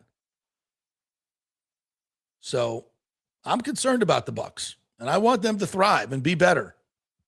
But I don't know what direction they're going. I don't have to agree with everything they do. And my job here, as much as I love them and love covering them, is to tell you what I think based on my 30 years of experience in this marketplace. And this is as much as I, have been praising them the last 4 or 5 years, rightfully so. They've done everything right. They're kicking ass in the community. They do incredible stuff in the community. I think they've made some missteps. And that's just my opinion. And I think a lot of fans would agree with it. So I just trying to be honest with you guys. That's what we do here. We're independent. We're not beholden to anybody. And we try to give you, this is just my opinion. It's just my opinion. Based on my vast experience in this marketplace and covering these teams. Joe Dombrowski says about 20 years ago, the Glazers took, I don't know. Guys, I read these things cold, guys, so please proofread your text. So when I read them cold, it doesn't go, Glazers took the off. Okay? Lord. Basically what Joe is saying, when they went to buy Man U, they went cheap. Here with the Bucs. That's fact. That's fact. And they built an incredible empire with two major franchises and have become very, very rich. Not without a lot of criticism, obviously, across the pond, but also here as well. But once they righted that ship, they gave the Buccaneers every morsel of support that they needed to win a Super Bowl with Tom Brady. They did a fantastic job. They opened up the checkbook. They hired as many coaches as Bruce wanted. They did everything. They said no to nothing. And that's great ownership. When you have an opportunity, you got to do that. Are they pulling back now? Seems like it. And if they are, we're here to call it out, as much as we love them. And I think they have to be cognizant of what's going on. And there's time to write that, by the way. You go get Baker in, get Vita Vea in. Bless what's going on with the Rays and embrace it and work together. Turn it around like that. And then everybody wins, in my opinion. You want to go searching for a quarterback and, you want, let's just let him play out the season. You could do that. I get it. Let's let Vita, Vita's not going to not play. He's going to play at some point. Yeah, you can do that. Let him miss 8 games or whatever, and it's a constant, we're constantly talking about, if we had Vita Vea this week, they wouldn't have run for 200 yards. Baker's not playing great, because he's not all in. He's not got no guarantees after this year. You can do that. I just think it's a bad way to do it. I think it's a very, very poor way to manage your team. Listen, you got to pay the money anyway. You got to pay to the salary cap. I'm not saying you can afford everybody, but Baker and Vita Vea ought to be priorities. I heard people talking about Yaya and Cody Mock. Okay. Yaya looks good. He's 7 sacks has been his max. We're going to go give him a Zion McCollum contract. You want to prioritize Yaya Diaby over Vita Vea because he's younger. Yeah, okay, he's younger. Where's his impact on the game? He's a good player. He ain't a great player. I love Yaya, but he's not been a great player. He's got huge upside. I get it. But Vita Vea has proven he's a dominant defensive tackle in this league, and you can't play without him. There's one thing Bowles has said that I agree with. That's it, without question. So why are we messing around?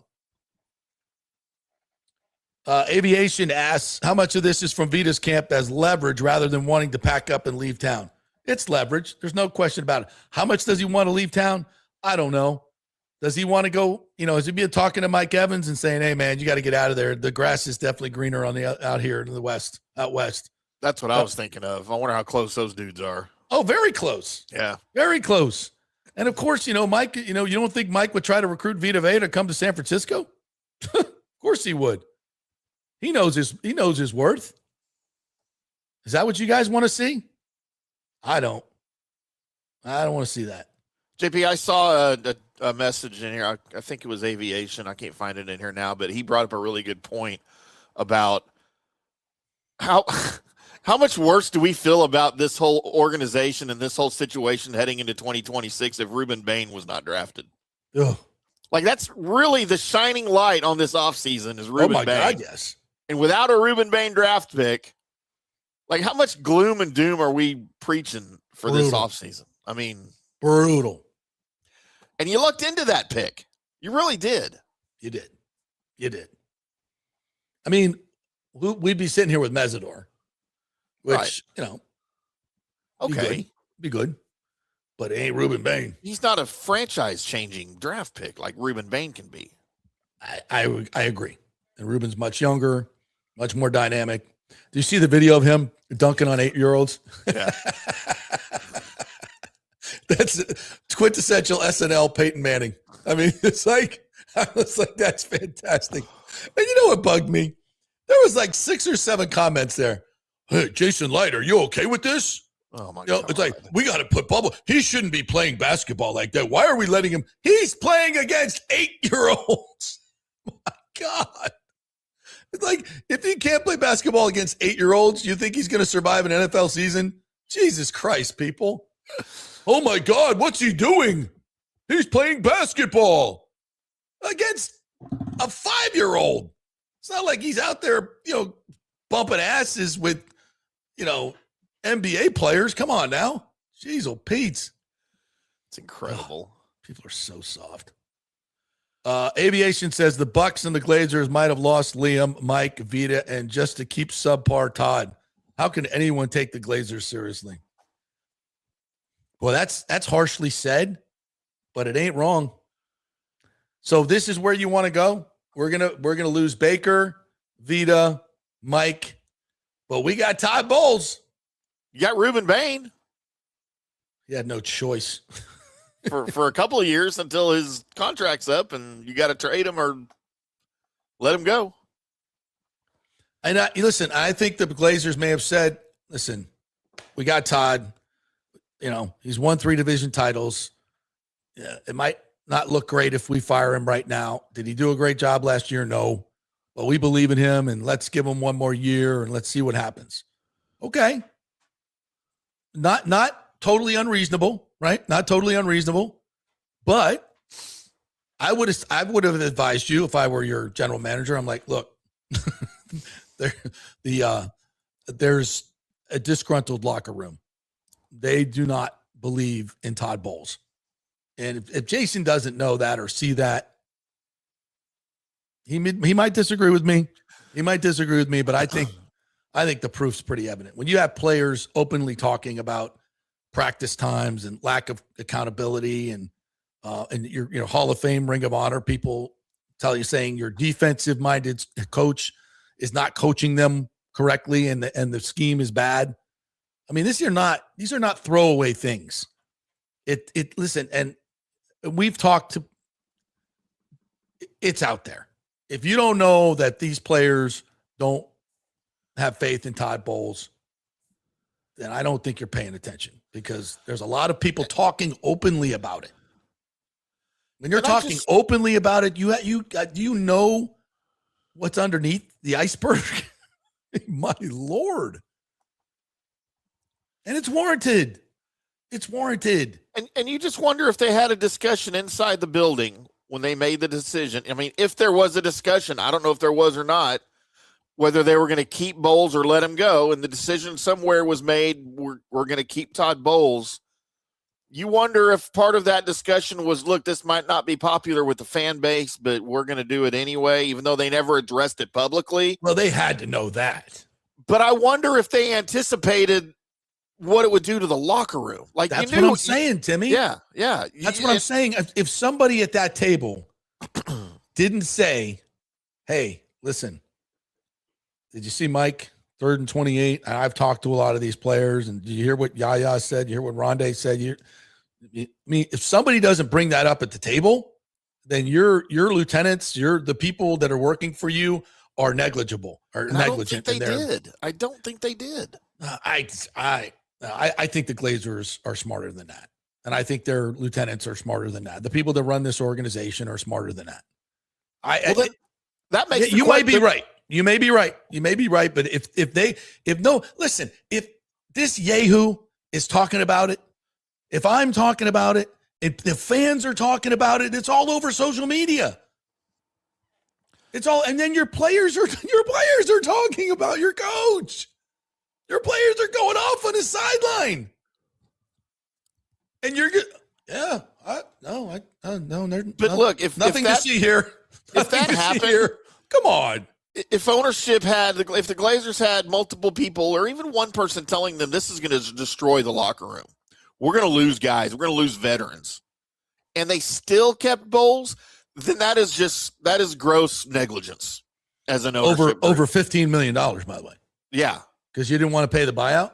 Yeah, and now you've lost Which has been floated, and Rondé said it, and I said, I can't believe that, over $15 million. And, he's rarely wrong. Yeah, He knows way more than I do. And so if that's the case, then the Glazers, they're on the hook. You had to be prepared for the consequences of that decision, and now you're getting it. Mike's gone. Vea wants out. How many other guys want out that aren't going to buy into next year that we'll never know about it, right? They don't have the power. Look, Levante David said he loafed. Right. I mean, and don't forget, and I think I heard, it may have been Scott Reynolds or it may have been a Joe Bucs fan on Ivers podcast. Lee or somebody said, Bulls tirade, right? Remember that? Yeah. They don't buy in. It's got to mean more. Fuck this, fuck that, fuck that. What'd they do? They went and lost to Miami and Carolina back to back. I mean, when your coach goes on especially Todd Bowles goes on a tirade like that, calls out all the players, and instead of rallying the troops, they say, nobody lose cares. to Miami. I mean, what more do you need to see? They don't believe in the guy. I mean, he didn't rally the troops. You had to beat Carolina, Miami. The same. I mean, what are we doing? Oh, but the injuries. It was the injuries. Come on now. Every team's got injuries. I mean, you got to win. You got to win those games. That's what when they brought Bowles back, I was like, you got to be kidding me. You got to be kidding me. And then people say that he's not on the hot seat this year. What? What? It's a travesty. I understand what you're saying, Timmy, and it's plausible. But if the Glazers, and then listen, what I think happened was all these things were brought to light. They had to know it. They're not dumb, but they said, "Listen, we feel like that the locker room will be fine. He'll pull it together. He'll rally the troops. The guys will believe in him this year. That was just a tough season with injuries, and we still believe in him." I think that's what they said. And I think they're dead wrong. That's my opinion. Okay. They own the club. they make the calls, but I think they're dead wrong. And I think they'll rue the day they did not hire Liam Cohen over Todd Bowles. If Liam Cohen were here, would Mike still be here and want to play here? Yes.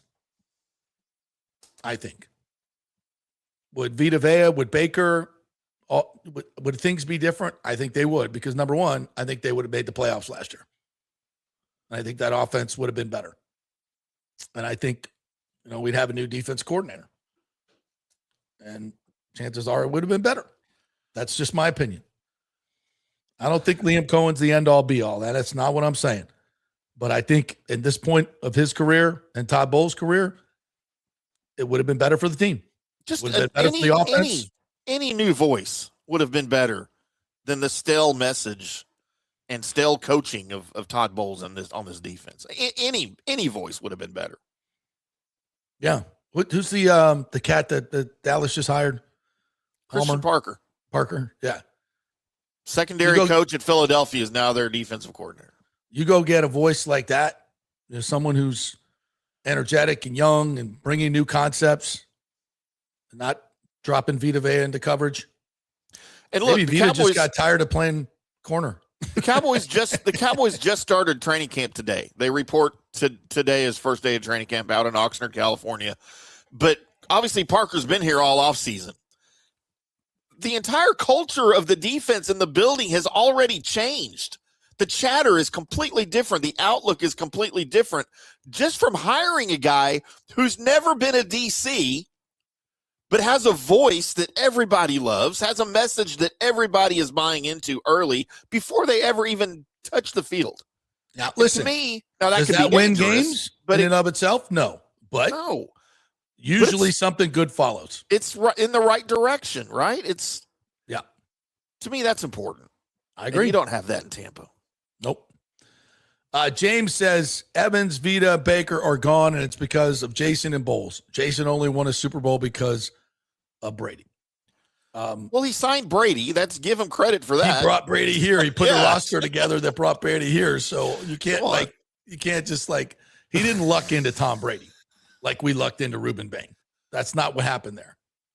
So I would disagree with you. Unless you're Tristan Wirfs, says Kurt Thorison, one of our members. Wirfs, Jason Light's MO is to wait till the offseason. Agents like Vea's are calling that bluff. Yeah. I think the Vea thing is, I still think it's a bad sign that they couldn't get a deal and he's asking for a trade. And listen, he may want to play elsewhere. We don't know that. He asked for a trade. He could have just shut up and said, work out the contract. He could have, he didn't have to publicly decide to go public and ask for a trade. And maybe if we talk to him, but I don't think they'll make him available. If we talk to him, he'd say, no, I want more money, but I also don't want to play here anymore. I don't want to drop into coverage anymore. Maybe. Don Vincenzo says, let Vita play the contract he signed this year for $17 million. Next year he wants to go. Adios. Why would you, when you have an asset like this, why would you just kick him out the door? Who are you going to replace him with? Don Vincenzo? Who are you going to replace him with? You got to put somebody in there. I love these people. Just let him leave. Okay. You got to have a solution. You think Nacho's going to eat up double teams like that? You think Capehart, their new 6th-round draft pick, is going to eat up double teams like that? Push the pocket like that? Single-handedly stop running games? The answer is no. The answer is no. Man Bear Pig says, can't trade Vita Vea. Come on, dog.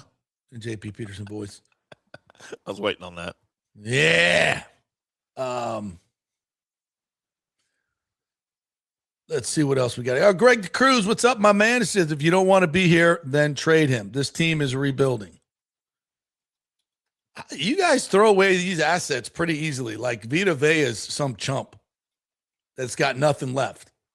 He dominated last year. Where's your evidence that he's got nothing left? Whoa, defensive tackles. I get that. He's different. I contend he's different. Charlie Strong, who coached him last year every single day, and I asked him specifically, his body, what's left? How much is left? And he would tell me on air and off air. And he's like, no, dude, that dude he's the best guy we got by far. He's better than anybody we got, even the 23-year-olds. Joe says Bowles should have been let go, and this is all cascading from that decision. I think that's a very popular take among fans. Don Vincenzo says, I love Baker, but I also wouldn't re-sign him now. Let him ball out this year, and if he performs, pay him big. Well, what if he just wants to go? What if you lose him? I know you can franchise him. I get that. But eventually you're going to lose him, and you're not going to get his best. Why not just support him? You got to pay a quarterback at some point. The cap's going up $30 million every freaking year. Figure it out. Other teams are paying quarterbacks. I mean, what did Seattle pay Darnold? $40 million, $45 million? Yeah, that sounds about right. Yeah. They figured it out. But Greg DeCruz says the Bucs don't know who their HC is going to be in 2027, so they're acting like it with all the non-moves they've made. Listen, I heard this take as well. Well, what if Vita Vea doesn't fit in the scheme that the new coach has? Okay, so let's say who's the new coach? Mike Tomlin? Mike Tomlin, would you rather have Vita Vea or not? By the way, 33.5 is what Darnold is making in Seattle. Okay, so a little bit less, more of a Baker contract. Yeah. Okay, I get it. But includes 55 million guaranteed. Okay, so that was more of a bridge deal. I still think Baker at $45 million is a bargain. Yeah. And I think you could get him at that. Absolutely. If you guaranteed a 4th year. I think 100%. Baker is better than Sam Darnold. If you guaranteed him $190 million, $80 million over 4 years, he would sign tomorrow. Yep. I think. But again, this whole idea, we don't know who the coach is going to be with next year. And so we don't know if Vita Vea will fit in his defense. If you're a coach, a defensive coach, and you can't figure out how to use Vita Vea, you should not be an NFL head coach. Get out of here with that. Yeah. That's silly. That's ridiculous. Well, he's been a 3-4. I don't give a shit. I don't care what defense you put him in. He's going to take up two people, and you can't single him, and he's going to push the pocket. He's going to single-handedly stop the run game. Come on now. All right, let's take one more break. We'll come back and finish up with the comments. I got a couple other things I wanted to get to vis-a-vis the Rays and some other announcements. So quick break. We're brought to you by the great folks at Third Generation Plumbing and American Standard Heating and Cooling. That is your dynamic duo to make sure you are cool in the summer here in hot Florida. They will make sure you have a tip-top unit in terms of their what do we call this magical thing. They come out every twice a year, $169. They top off all your fluids and they make sure your drain pipe is clean. That thing, $169 twice a year. They will come out and service your unit. That's what they do at Third Generation Plumbing and American Standard Heating and Cooling. Go to thirdgenerationplumbing.com and tell them JP sent you. Tell them you want that deal thing. JP here for Genesis of Tampa and the Murphy Auto Group. I think the best way to experience a business is to use that business. And I just did at Genesis of Tampa. Just bought a GV70, a 2023, and it feels and drives all new. It's an absolutely fantastic car. The technology, the comfort, and the price, absolutely outstanding. Frankly, I never thought I could get into a car like this, but they made me a deal I could not refuse. And I also get the VIP service where you can just drive right up, their pit stop service. They'll top off all the fluids, make sure your air in your tires is good, new wipers if you want them. If you need extended service, they will come to you, bring you a courtesy car, and then bring your car back. What more do you want? The experience was just VIP all the way. And you can get that at Genesis of Tampa. And don't forget, you can get extended warranty, which I did. So I have worry-free miles up to 100,000. And all they do is just take it in. Actually, I don't have to take it in. They come to me. It's perfect. It's Genesis of Tampa right there, 801 East Bears Avenue, right off of 275. Go see them and tell them JP sent you. Big thanks to Italiano Insurance, the great folks over there. They will soon be part of Gallagher Insurance. A little name change, but same great folks, same great customer service you've known for over 65 years. They do all the work. You save all the money. ItalianoInsurance.com at 813-877-7799.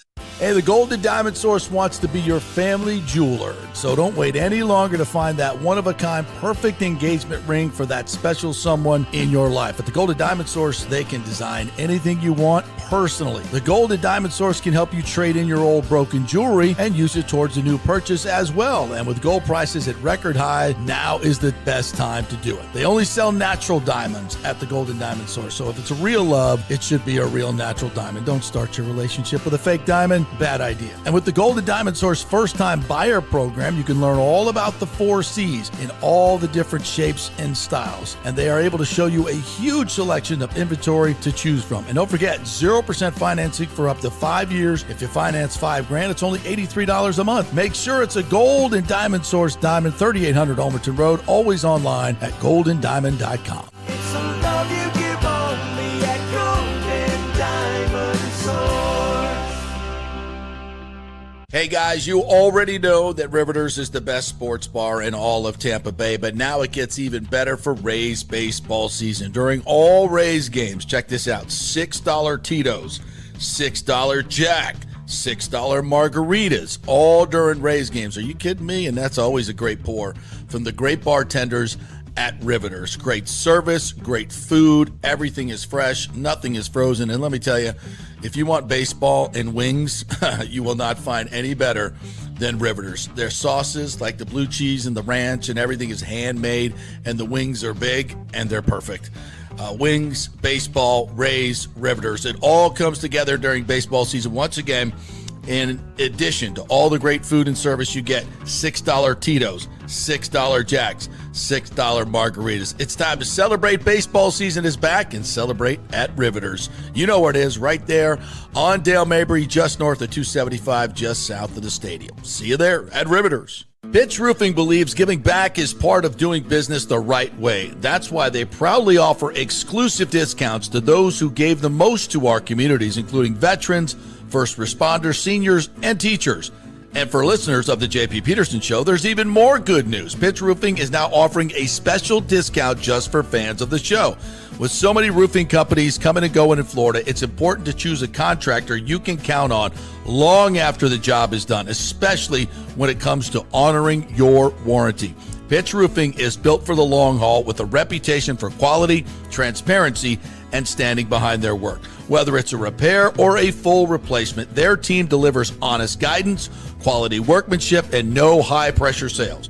Call 727-67-PITCH, 727-677-4824, or visit pitchroofing.com to schedule a free estimate. Pitch roofing, roofing done right. Let's go. Right now, back to the show on FanStream Sports. All right, welcome back to the JP Peterson Show, brought to you by Cafe Paradiso, the best Italian restaurant in all of Tampa Bay. Go try their chicken parm. It's better than any in town, I can tell you that. You don't need to slide the cheese off on it. Although that's nice too. But theirs is pretty damn good too.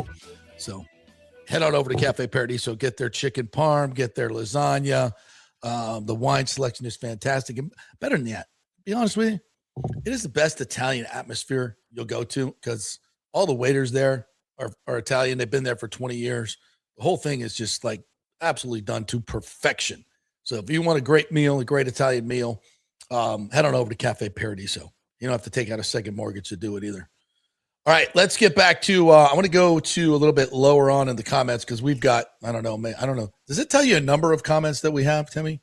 Is there something to tell you? Only if you don't click on the comments. Like right now, I'm not open. I don't have comments open, and it will tell me, that there's 70 new comments since I last time checked. So, but when you open it, it turns it off. That's total number. Okay. Be interesting. I'm going to go down, skip a bunch, and see what we can get to here. A lot more talk about the mayor's interview. Brandon G says JP Rays owner Pat Salupski started following the Orlando Dreamers on Twitter the day after the city no votes last week. He only follows a handful of people in other pro sports teams. That's probably not cool, but in the end, meaningless. It's, try to jumpstart the process, I guess. Right. When is the deadline to approve everything for opening day 2029 for the Rays? Asked, I believe that's Kalia. They need to have shovels in the ground in fourth quarter. So that's what, September, October, November. We need to get this done in the next couple months. There's still time. It doesn't have to be done tomorrow. The vote, August 20th, doesn't have to be the final vote, but we're getting down to, if we want to get this done by 2029, the vote has to come probably before September 30th. They're already working. There's already shovels in the ground, to be quite honest with you, in terms of Hillsborough College, because that money's been approved. They're building portables. They're doing all that stuff. So that stuff has begun. The transmittal of the land use, which needs to be done. Carlson told me last night that can be fixed and likely will this week. So that was more of a shot across the bow to get heard, and it worked. To be frank, it worked. Brandon says the Dreamers are pitching their stadium to Orange County next week, and I'm sure the Rays will be following that. Yeah. Listen, again, the Rays have not outwardly said and negotiated with other places. They have not threatened to leave, which other teams always do. It's the most basic play in the playbook, and other teams always do it. And they have not, to their credit. Once again, they've done this the right way. What else we got here? Kurt Thorson, one of our members, says, JP, you're going to find Brian Ford and ask him about Bucs actions regarding the Rays stadium. Yes, that needs to be done. I have been derelict in my duty, and I need to do that. So what happened to JP's investigative journalism? Yeah, that I failed in that particular regard. I need to make that right. So thank you for calling me out. Appreciate it. Brandon McEwen says if Vita does end up leaving, I think the Bucs need to go into a minor rebuild mode. Let Baker walk, look to move Godwin, draft a quarterback, and for God's sakes, get rid of Bowles. But yeah, I agree with you, but that's not where we're at. This team still has the bones to win. I think that this roster, getting Bain is a game changer. And, some guys need to live up to their contracts, talking to you, Zion McCullum and Antoine Winfield. Yaya Diaby, if he wants a big deal, go out and prove you're a premium edge rusher. You haven't proven it yet. Let's see what the linebackers do. Let's see what Trotter does to this defense. Let's see what Keontae Scott does to this defense. I think they've got great bones here, and they should be able to make the playoffs. And I'm interested to see what what if Zach Robinson, returns to we return to the Liam Cohen offense, and this team's scoring 30 points a game. You want to blow it up and rebuild it? Not me. Godwin is still a really good receiver. At the end of last year, he was dominating. Jalen McMillan takes another step. Ibuka has a full off season to recover. He's a premier target. You got one of the best offensive lines in football. That takes you a long way. What are we talking about rebuilding? It's not time for rebuilding. If that's what the Glazers are thinking about, and there's signs that they are, I think it's a bad move. And that's why when guys sniff rebuild veterans, they say, I'm out. I.e. Mike, Vita Vea. Yeah. They don't have time for that. And their age. I agree with you. There are signs. There are signs a rebuild is coming. And maybe that's why they jump ship. Greg DeCruz says, I don't understand the fascination with Yaya. Upside gets you fired. Production is what matters. 100%. All right, I want to get to some other stuff regarding the Mayors. This one from Danny Boy said, I forgot to mention, hopefully Enchanted Christmas comes to the new Rays ballpark as well. Yes, we love that. So like Ice Capades? Yeah. Yeah, absolutely. T-Punk, it's like it's Christmas fantasy land. They did the Tropicana Field, and can you imagine with a translucent roof doing the whole, that'd be really cool. Under the stars. And that's a big deal. It's like 3 weeks of like thousands of people coming.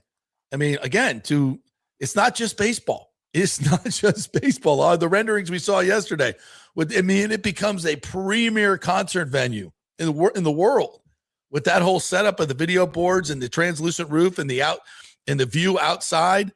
I mean, it's like an indoor amphitheater. Outdoor comes in. I mean, that's really freaking cool. I want to go to concerts there. Yeah. Wait, I want to go to to me. I'm a big concert goer. I want to see concerts there. Music festivals. Imagine having a country music festival there. You don't think that's coming? I mean, I went to CMA, went to that freaking hot ass stadium they here, and you're sitting outside. It's 100 degrees in the summer, and even at night. Just put CMAs in that building. You want to talk about a week of money coming into this city? Are you freaking kidding me? And again, let me tell you, the design of this stadium, very much they want, people say $2.3 billion. Part of the reason it's more expensive is because they want it to be a premier concert venue as well.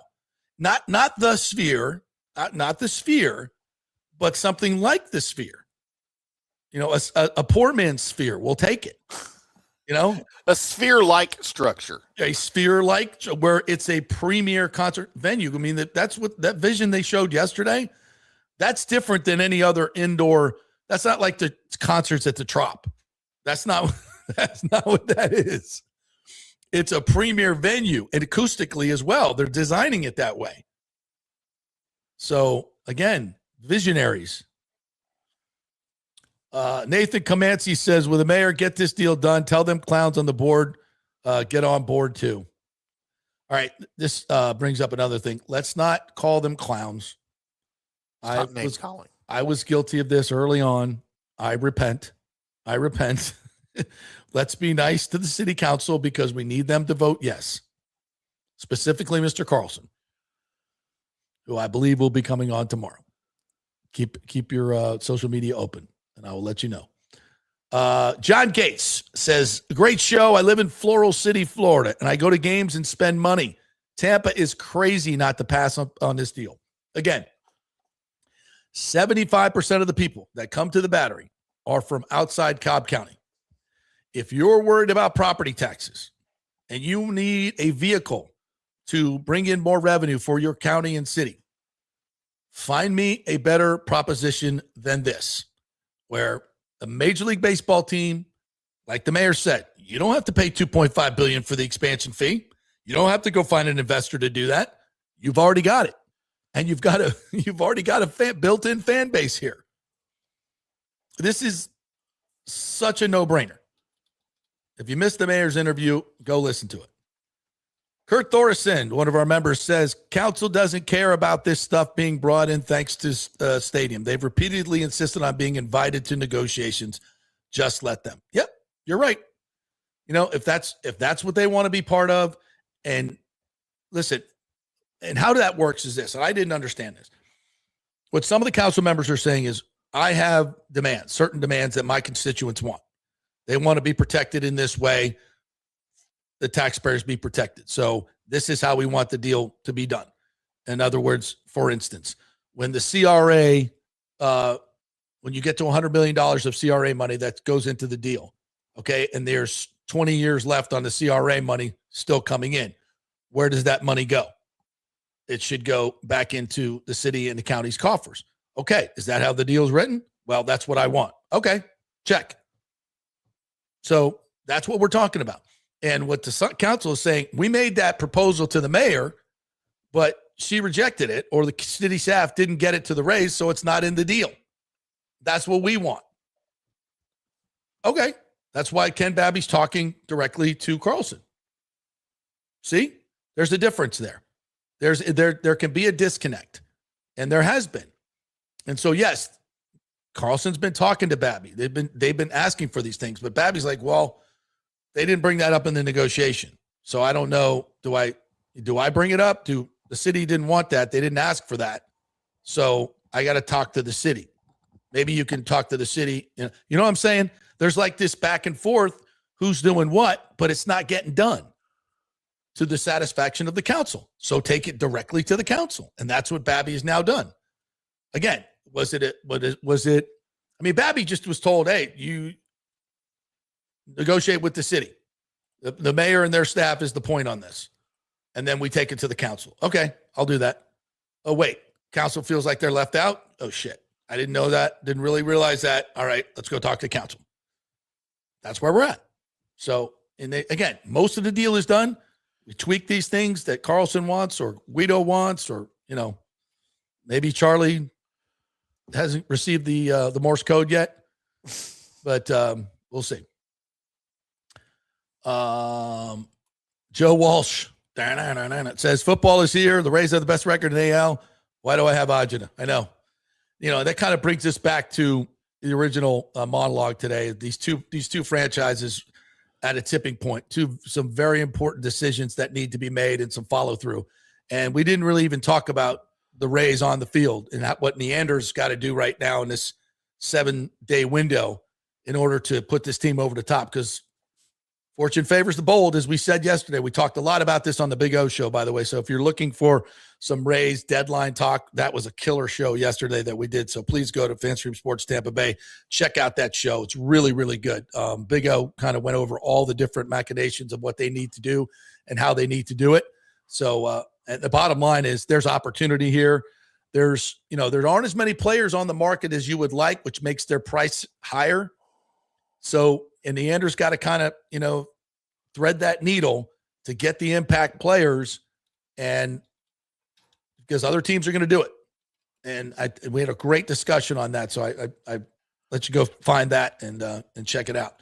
But yeah, it's, the Bucs, they can pivot right now and say, you know what, we're either going to invest in the future and go rebuild with other players, take draft picks for Vita Vea, or we're going to pay him. And we're going to vote, or we're going to say, listen, he's more Ndamukong Suh than he is Warren Sapp. He's not going to flame out at 31 years old. I think he's got 3 or 4 good years left in him, like Charlie Strong said, who coached him, like Ndamukong Suh. I ran through those numbers. If you trade Vea right now and he has the next 4 years like Ndamukong Suh did, and help another team win a Super Bowl, you're going to rue the day you got rid of him. Listen, I know you want to save money for Yaya, pay Vita Vea, and we'll see what Yaya becomes. And we'll see what happens. But to me, you've got 2 veterans who are really playing great football still. Vita Vea and Baker Mayfield, and you want to bet that their production is going to decline, why? Why would you do that? Why, instead of investing in them and getting their best over the next 3 or 4 years and staying in it and not rebuilding? Rebuilding sucks. Your fans don't want to rebuild. You only rebuild when you absolutely have to. You don't have to. You got a quarterback who's a top 10 quarterback. You got a defensive tackle who's, I think, top 3 in the league. Why not invest in them and send a message to your fans? We're still in this. We're still invested in this. We're not rebuilding. Instead of dicking around with it. I don't get it. I don't get it. If you're going to keep Todd Bowles, you better give him the best freaking roster possible, or this shit is going to get ugly. And why would you choose to do that? Jason Light, invest in these veteran players and turn it around. You can turn this around tomorrow. Strike a deal with Baker and Vita. Let's start camp tomorrow with those two guys being happy and start talking about the possibilities of this team instead of all of us going, shit, what are we going to do now? We're going to get a second-round pick for Vita Vea. What does that do for you this year or next or the year after? Nothing. Nothing. I know you can't pay everybody, but let's pay these guys now. They're worth it. And for Eric Neander, let's make some bold moves. And off the field, let's get the mayor and council on board and get this deal done. We got 2 ways to go here. The Bucs can go into a rebuild, and that's going to suck for you fans. Big time. They can pinch pennies and try to pay Baker and Vita Vea as little as possible. That's not going to send a resounding message through your locker room that we're in it. You need to turn that dynamic around. You got to help Todd Bowles every way you can. And doing this is not helping Todd Bowles. And for the Rays, get the deal done. Go make a bold move at the deadline and go and win the American League. We could be sitting here in 2 or 3 months, Timmy, and just going, what did we do for the Bucs? And we could be going, what did we do with the Rays? I mean, this is a tipping point for both franchises. And in 2 or 3 months, we're going to be sky high or we're going to be heading for the skyway. And it's all based on the leadership of both of these teams. There's avenues to get it done. Can you imagine losing Mike Evans, Baker Mayfield, Vita Vea, and the Rays all in the same year? Whew. Reserve me a spot at the top of the skyway, please. Whew. But let's not think about that, Timmy. Let's live in our... but it's a possibility, and everybody needs to know.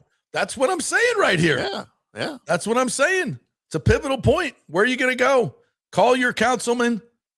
Email your councilman in the most positive way possible, please. Tell him you get, if Bill Carlson wants to be the mayor, voting no ain't going to get it done. We want you to vote yes, and he wants to vote yes. He wants to do this. And Eric Neander wants to win a championship. And we're not playing for second place in meaningful games in September anymore. Those days are done. So let's get her done. So in 3 months, Timmy, we're going to be talking about AL champions going to the World Series, or 2 months, and a Buccaneer team that is 6-3 and rolling. That's it. Lord, please. Lord. By the way, as everybody's pointing this out, and I've seen it on social, the negotiation for Baker's contract is done. It is official. He'll play on his contract for this year. So we already knew that was going to happen. So no new deal. No new deal for Baker. And he's shutting it down. Yep. He'll play on the old deal this year.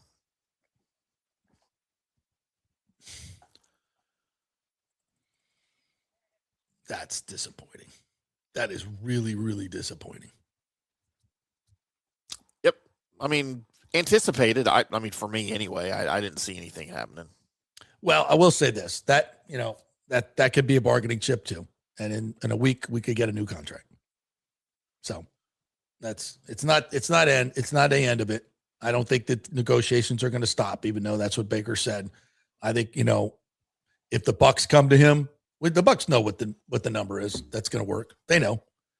And if, at some point they, if the reaction is bad enough from the fans and, other players within the organization come to Jason Light and say, what are we doing? That can change their mind. But, yeah, I'm disappointed to hear that, but it's all part of the negotiation. It's not over. TJ22 says, blame your cheap ass owners. True. Well, if they keep acting this way, the criticism is warranted, so we'll see. All right. Thank you guys for being a part of it. Again, go to our YouTube page if you want to become a member, be a Peterman or a VI Peterman. We appreciate that. Thank you. All the comments that you had. I wish we could get to them all, but I can't. Thank you so much for being part of it. To the mayor, thank her very much for taking time out of her vacation to jump in here at a very important time in this negotiation. I think if you missed that interview, please go see it. You will understand why I am so positive that this deal is going to get done. Have a great day, everybody. Go Rays, Rangers tonight. Griffin Jack's on the mound. Let's go keep this thing rolling. And we will be on social media all day long with more reaction. I'm probably going to do a reaction to the Baker stuff here in a little bit. So check that out as well. Have Ranger Sweep. Get out of here with that.